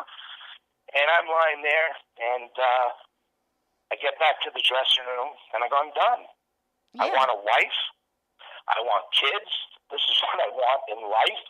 And somehow touring the States, dressed as a wrestler, is, being in Pittsburgh and Des Moines and Salt Lake City and Columbia, Missouri, and all these towns where I'd have to go every month. And it was great at the time. When I was a young single guy, they'd pay your airfare, put you up at a hotel or a condo, and pay good cash money, and we'd sell out, and I'd get a piece of the door. But I didn't want to keep doing that. Right. I wanted stability. I wanted family. And at the time, I was also acting in L.A. So I had done a couple of movies. I was in a movie called Meatballs 3 with Patrick Dempsey. I was on a show called Hill Street Blues. I did the soap opera All My Children. I started booking some acting work. But I knew that the comedy thing, doing Crusher Comic for the rest of my life, was not going to bring me what I wanted, which was stability, a wife, and kids. And so I said, I'm going to be a writer. I just said, hey, I had a good imagination. I write half my act on the spot. A lot of my act is improv. And so I started writing some scripts. And I ended up my first job. I got hired. A friend of mine, I was an executive at a studio here in L.A. and Sony TriStar. And there was a showrunner at the time named Danny Jacobson who had two new shows that he created. One was called Mad About You with Paul Reiser and Helen Hunt. Oh, yeah. And the other show was a show called Good Advice with Shelley Long, who was just coming off of Cheers, and Treat Williams. And Danny Jacobson, I went in, I met him, he said, I read your script that you wrote, it's fantastic. He handed me 2 VHS tapes. Go Google that, listeners, if you don't know what a VHS tape is. I have plenty of them. That's what we had back then, and he says, go watch these, and you could be on, I will staff you on any show you want. Either of the two, you choose. Wow. So I watched the 2 shows, and needless to say, I chose the wrong one. Mad About You ran about 11 years, Good Advice ran about 2 years. So yeah, you didn't pick Mad About You then. I did not pick That's Mad the one About I was You. more familiar with. This whiny guy with this really hot wife, Helen Hunt, who's going to believe that? No one's going to believe that.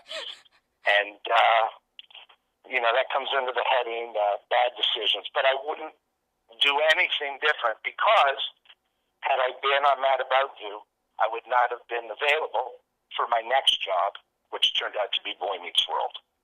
And so they had done one season, which I was not on, and Corey was in middle school. And the show, it was cute, and it was pretty soft, I thought. It was a little soft. Yeah. And my agents called me, and they said, Michael Jacobs, the creator, wants to meet you.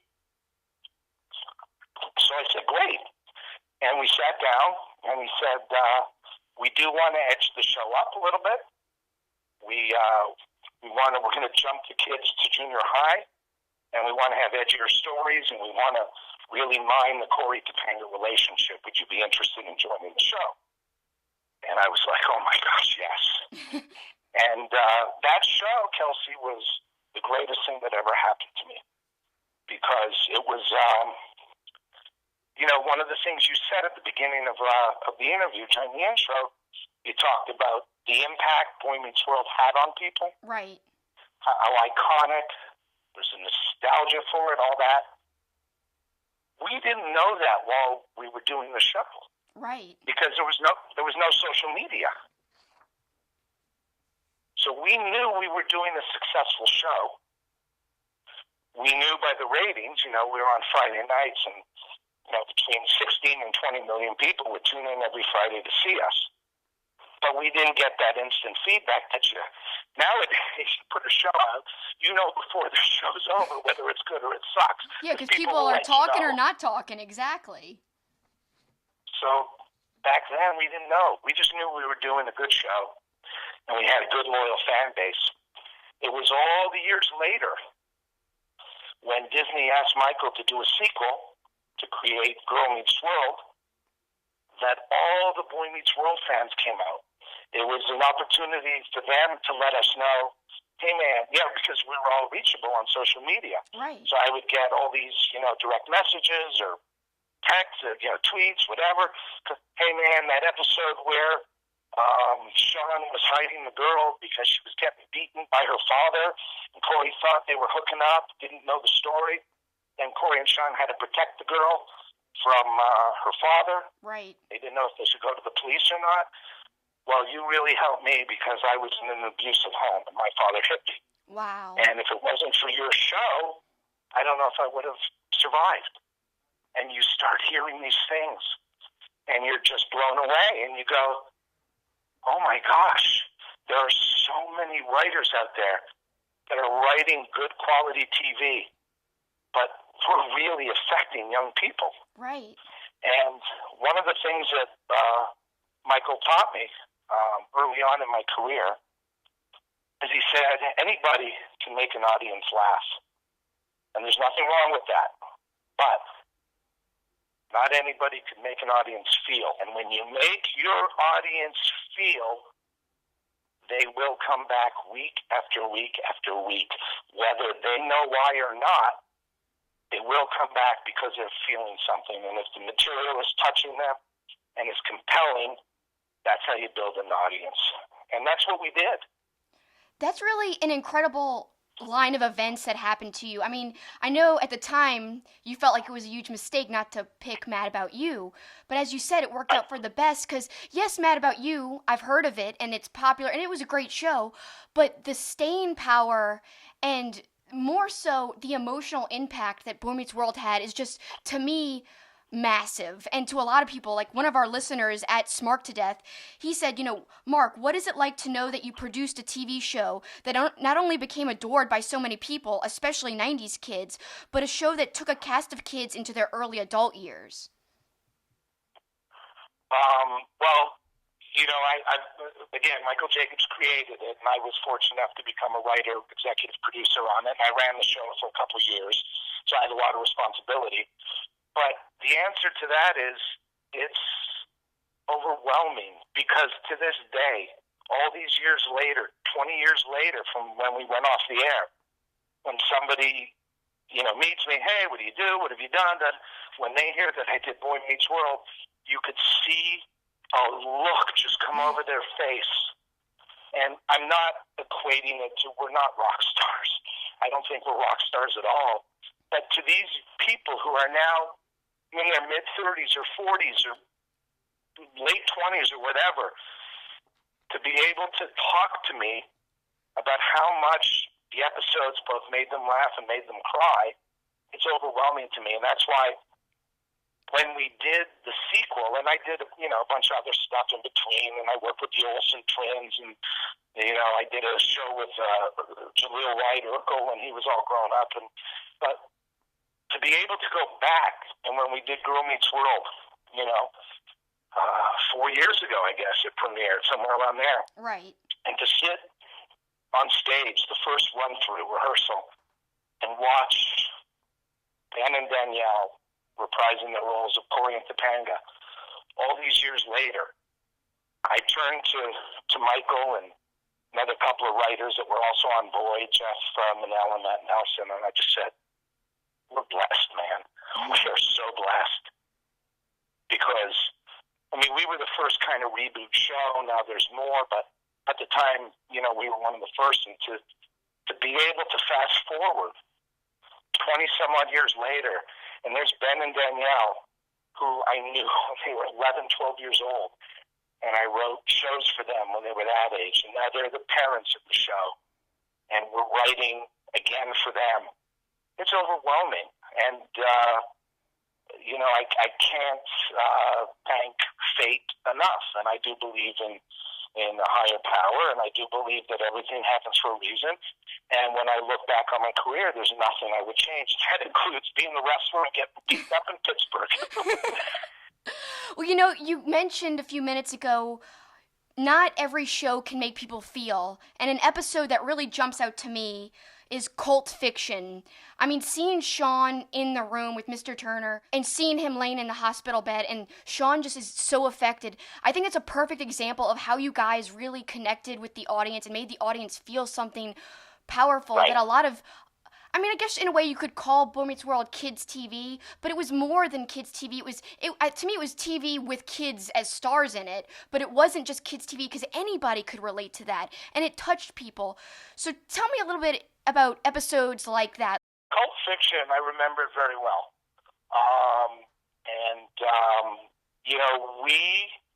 The credit here goes to Michael Jacobs. He's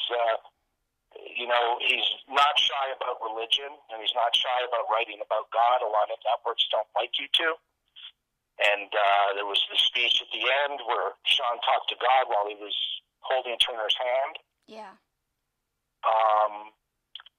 It's just powerful, and it just reaches kids.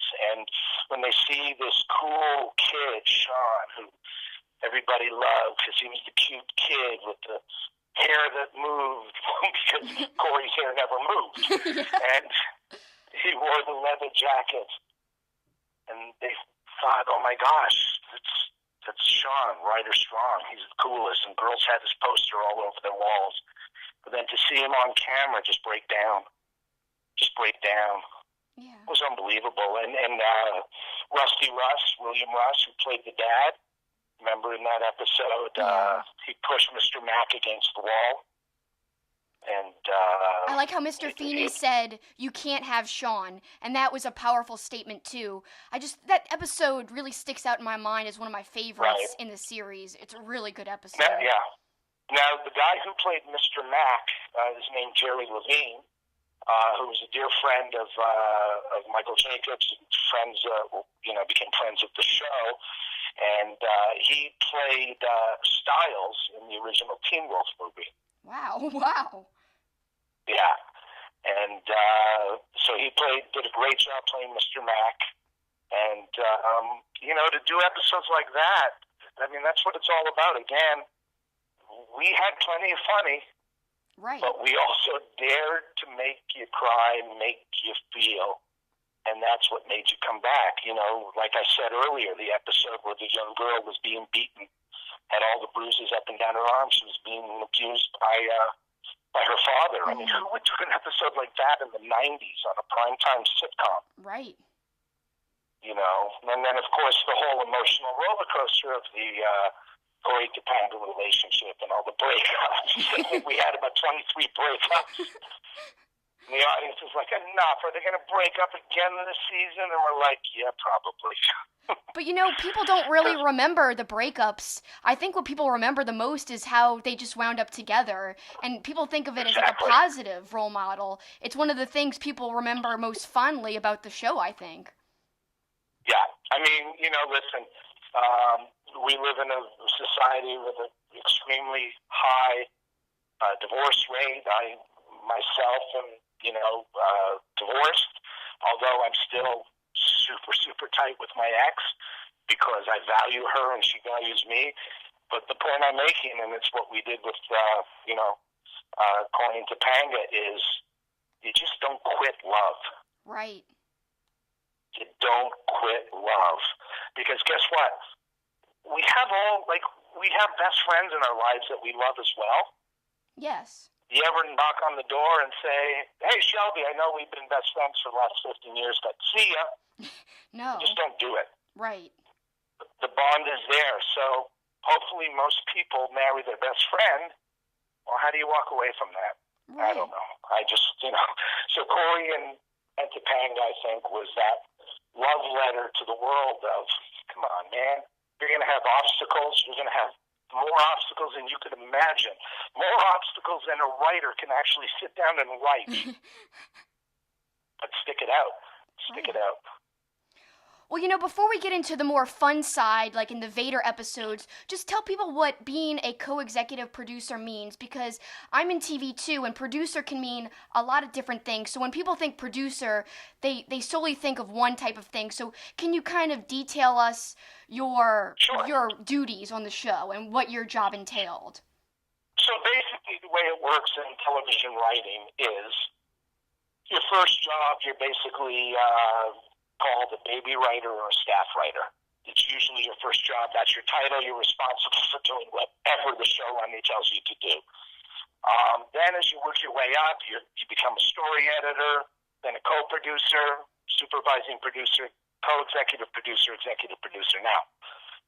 So basically it's with tenure. The longer you've been on a show and the more you're proving your worth and how good you are, the more responsibility you get. Right. So I started on Boy Meets World as a story editor, just kind of one beyond baby writer, and then worked my way up. And when Michael went off to do some other shows, we were running the show. We were the showrunners. Now the responsibilities at that point include making sure all the stories are broken, assigning scripts to the different writers on the show, then doing the rewrites after a table read, casting the episode, and we were also responsible for going into editing after. Wow. And cutting the show down to 22 minutes, and then doing what's called a sound mix, where we then go to another studio and we add music with our musical team, the laugh track, all that stuff. So as an executive producer or co-executive producer, you're basically responsible for A to Z. Picking wardrobe, in your day, you're sitting in the writer's room with the team writing a show, and people are constantly coming in, hey, what do you think about this dress for Topanga? Great. What do you think about this shirt for Eric? It's the episode where he's going to be out at a fancy place and he's going to run into Feeney. He needs to be dressed well.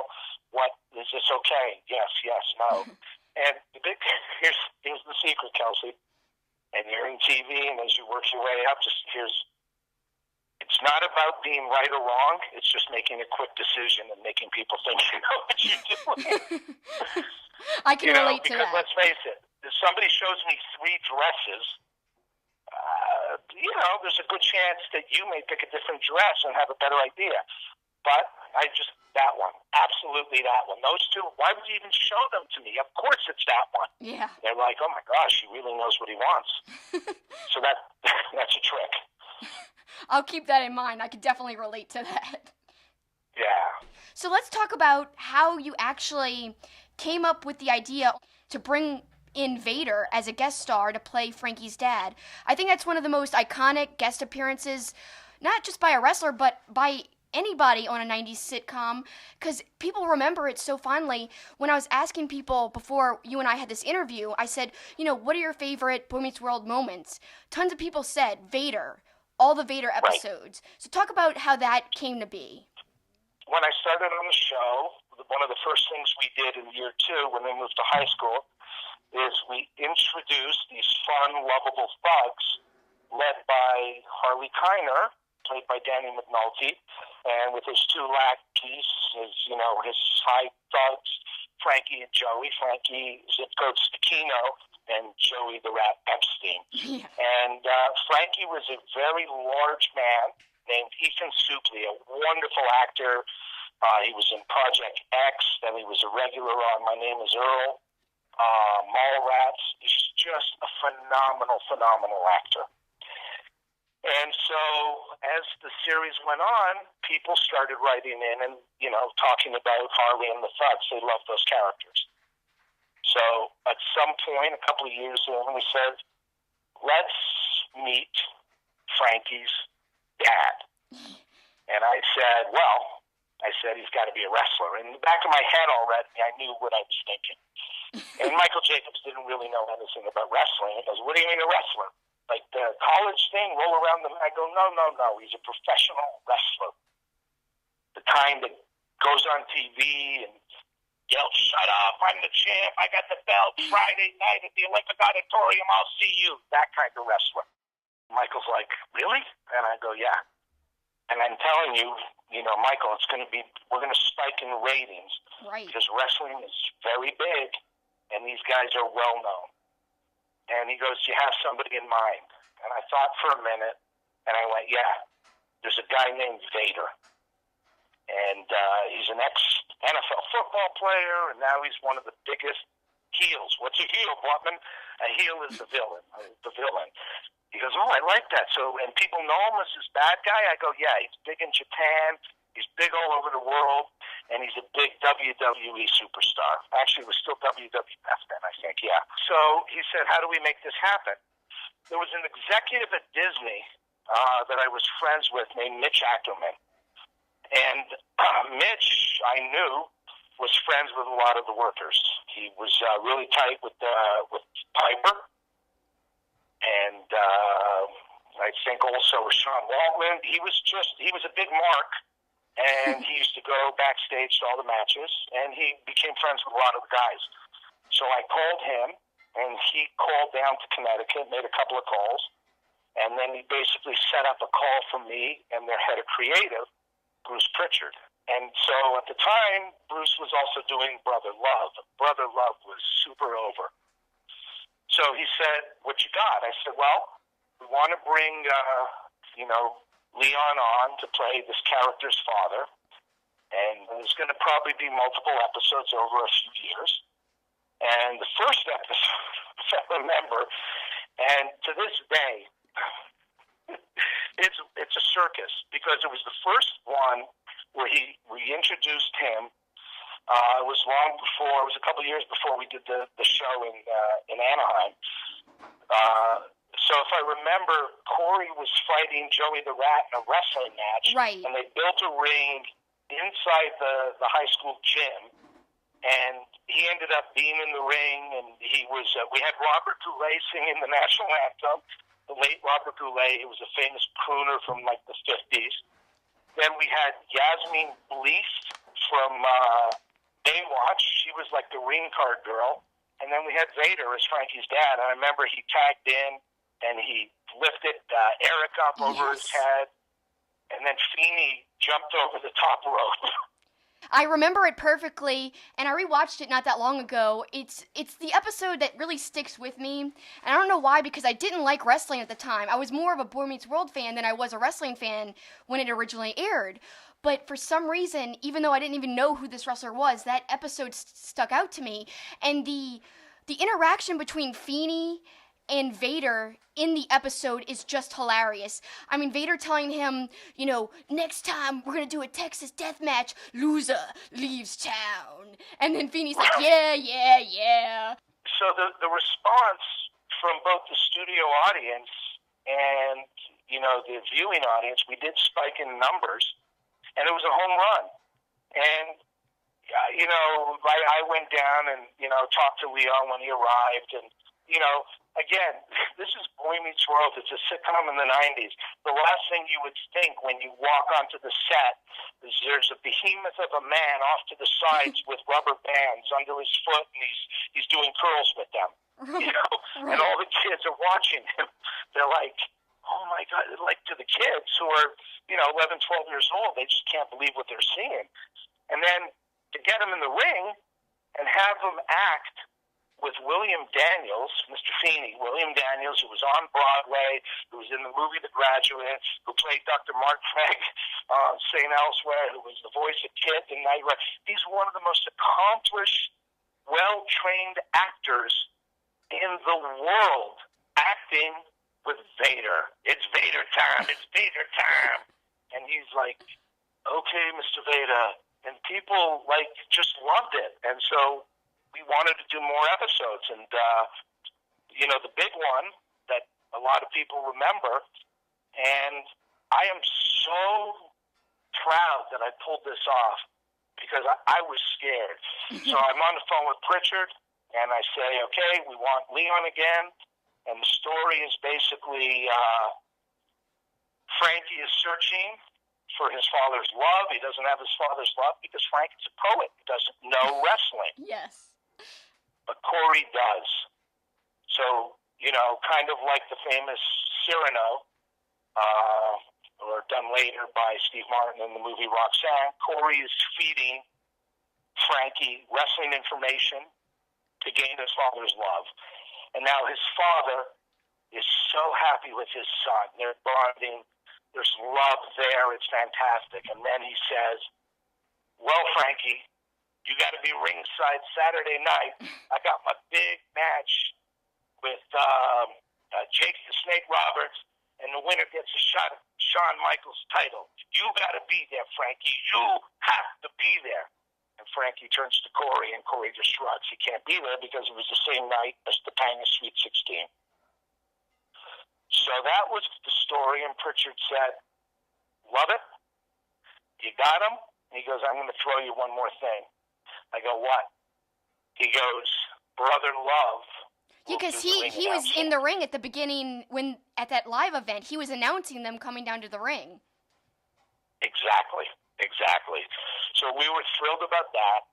And so Michael Jacobs is saying, Blutman, what are you doing? What's going on? Wait a minute.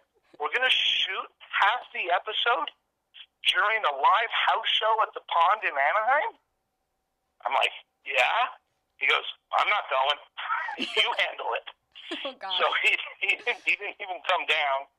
And I walked in, and, I got there early, of course, and, it was a blast. And Corey and Sean, Ben and Ryder, and they were just having such a blast meeting everybody, and Goldust was there, and Shawn Michaels, they were working each other, and it was just amazing. And I thought, okay, this is gonna be smooth. Right. The workers are really happy. They all knew Boy Meets World, so they were excited. And we pre-taped some stuff before the house got let in. And then the house got let in, and they were a rabid group. I don't have to tell you what a house filled with fanatics is like. And these guys were going crazy. And then it was announced to them before the show started that their favorite show, Boy Meets World, is going to be filming some scenes live during the show. Boo! They just, it's like, the smart mark crowds, right. Like Chicago or Cleveland or whatever. They know, regardless of how they feel, they know the reaction they need to give. And so now I'm in the curtains and I'm watching this, and now I'm scared. And basically, there were parts where all the kids were Corey, Sean, and Frankie were in the ring, dancing around with Vader, and Jake was throwing the snake at him, Damien the snake, and they were selling perfectly. And then we had to have them running in and out of the arena during the match, during the Vader-Jake match, right. And then do dialogue. Well, I'm sitting near ringside, and I'm hearing while these guys are doing their dialogue, Ryder's going, I don't know if we can pull this off, Corey. I mean, Topanga's starting to, she's on to us, and we got to get back there in 1 minute, and I don't know, and Frankie needs us here, and they're doing their dialogue, and I'm hearing fans from 20 feet away yelling, Corey, Sean's lover. Oh, no. And Feeney loves Sean. And I'm giving you the clean version right now. Right. You can imagine what they were really saying.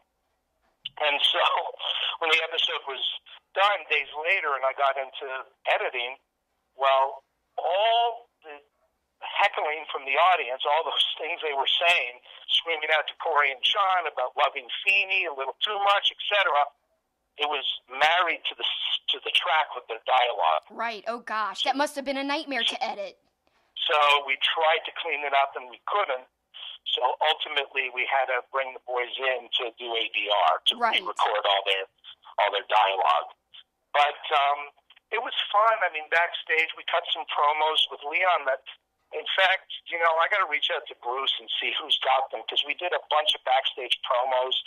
I was in one where one of the other writers who was there, Vader went off on and knocked down, and I played the role of the guy who kneels down and, somebody get help quick, And we did all those things, and I would love to find them. They're around somewhere.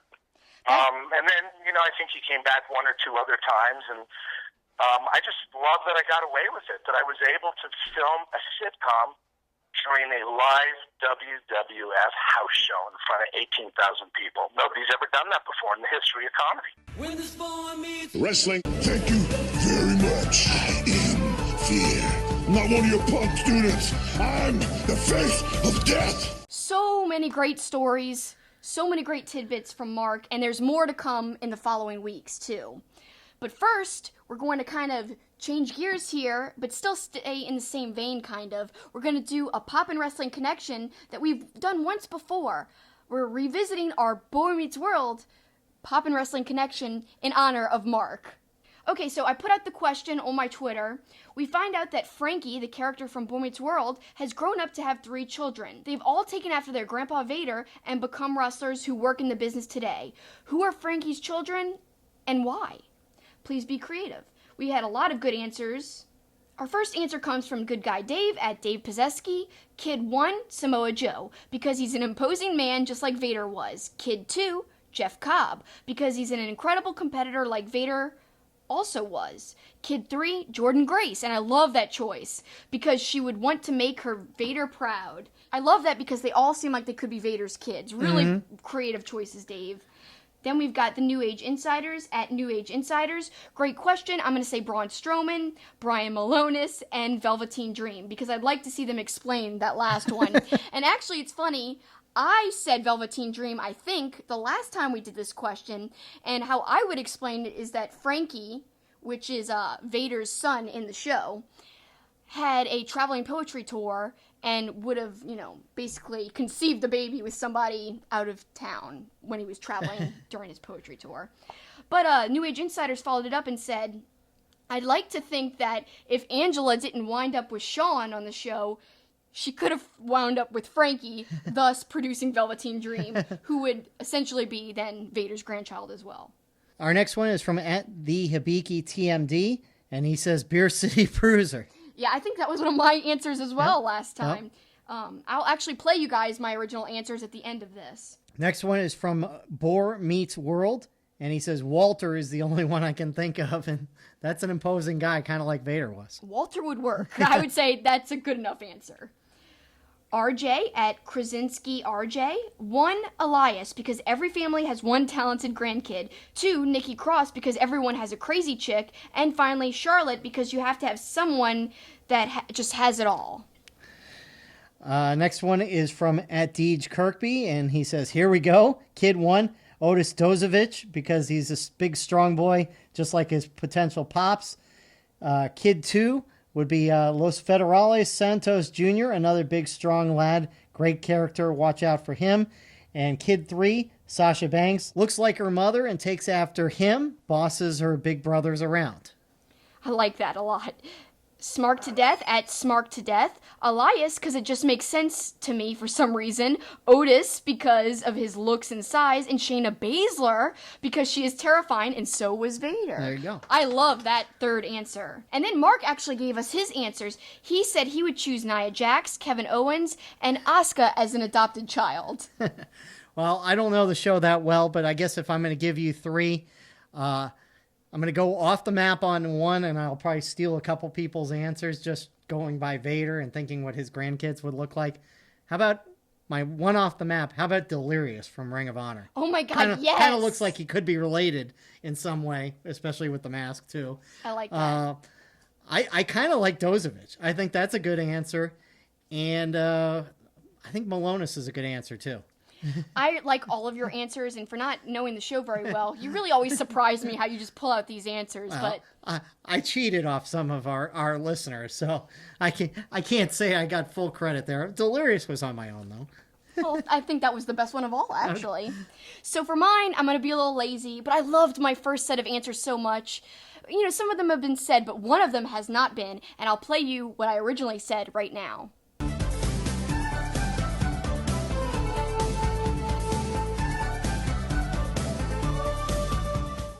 But my answer's kind of weird, so hang in here with me for a second, okay?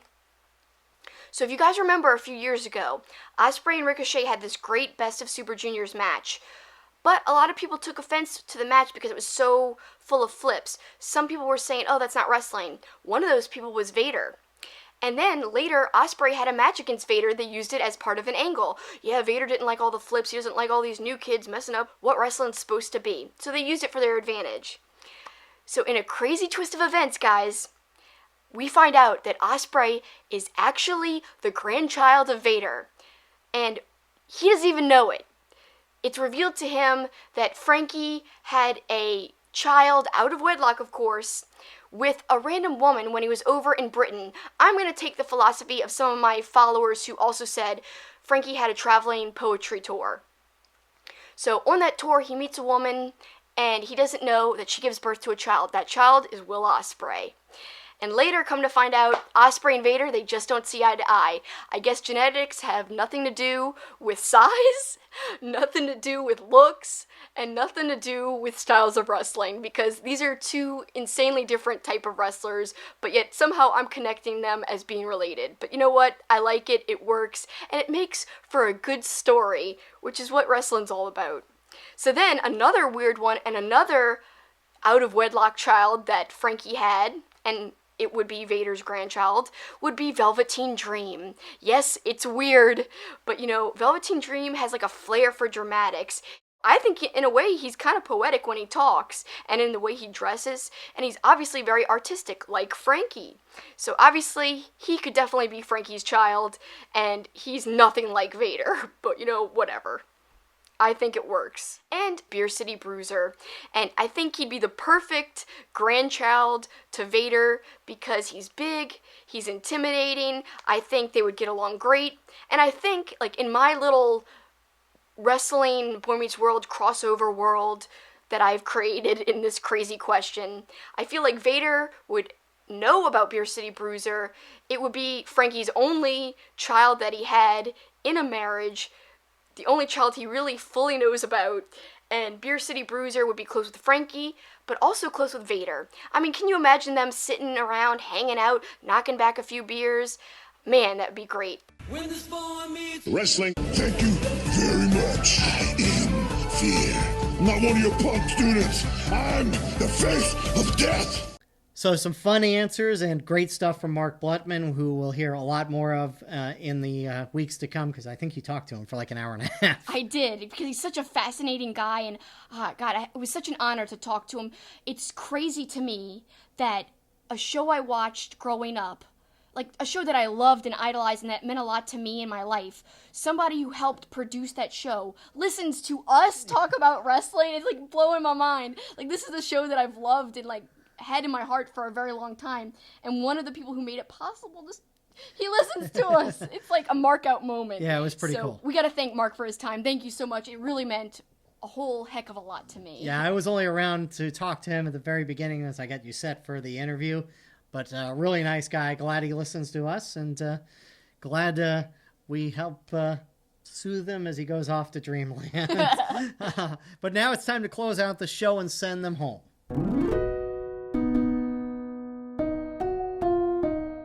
Kelsi, what do you got? Well, this week I'm kind of plugging some things in the future to come. We kind of promoted on our show, and I've been promoting on my Twitter, that we're going to do Either Or and Kelsi Likes, my 2 new live shows, every week. But instead of doing both of them every week, I think I'm going to do Either Or and then Kelsi Likes. So one week will be Either Or, the next Kelsi Likes, the next Either Or. So I think it'll be bi-weekly for both of them, because it's just too hard for me to find a place to do Either Or on Mondays during the day. So really the only time I could do either of these shows are Wednesday nights. So it's going to have to be bi-weekly. Yep. So my next Either Or is really tough. It's going to be choosing between G1 Supercard and NXT TakeOver, and which one kind of looks more exciting to me, and which one I'm more amped up for. That'll be a hard one, but I'll also put it out to the public. Hopefully people will be unbiased, and I really only want people to vote if they kind of like both promotions, not if they dislike one and only like the other. So guys, please try to be fair on the poll. The G1 Supercard, certainly the more loaded of the two shows, but obviously NXT TakeOver, obviously a condensed and concise show, and always really flows really well, and it's setting up to be a good one once again. Yeah, it's going to be tough for me to choose which one, because I'm really hyped up for both. and that's all taking place next week in New York. And we want to hype what we're going to do next week. Starts with our podcast next week. We'll look forward to G1 Supercard. We'll look forward to WrestleMania. We'll talk a little bit about TakeOver, even though we're not going to that. We're going to talk about the other shows we're going to, which is the Rev Pro and WrestleCon. So we'll talk about that. And we're also going to do what we did a year ago and take a look at the stocks of wrestlers whose stock has gone up since last WrestleMania or WrestleMania weekend, whose stock has gone down. And we'll look at the people from our discussion last year and see maybe where they've come and gone in the last year. So that'll be fun. Also, a reminder, make sure you pay attention to our social media in New York, because we'll be doing our spare change after all of our shows, to giving you, or all the shows that we're going to, giving you our review and everything that we thought was great about the show. So a huge, busy week next week. Yeah, it's going to be insane, but I can't wait. No, it's going to be awesome. Yeah, it will be awesome. And something else that's awesome is you guys' support that you give to us every week. Thanks so much for listening to us. Thanks for watching us. If you're checking us out on YouTube, we both truly appreciate it. It means the world to us because we know your time is valuable, and we value your time. So thanks so much for giving it to us. Thanks for watching or listening. Take care. That's all for us this time. That's the finish.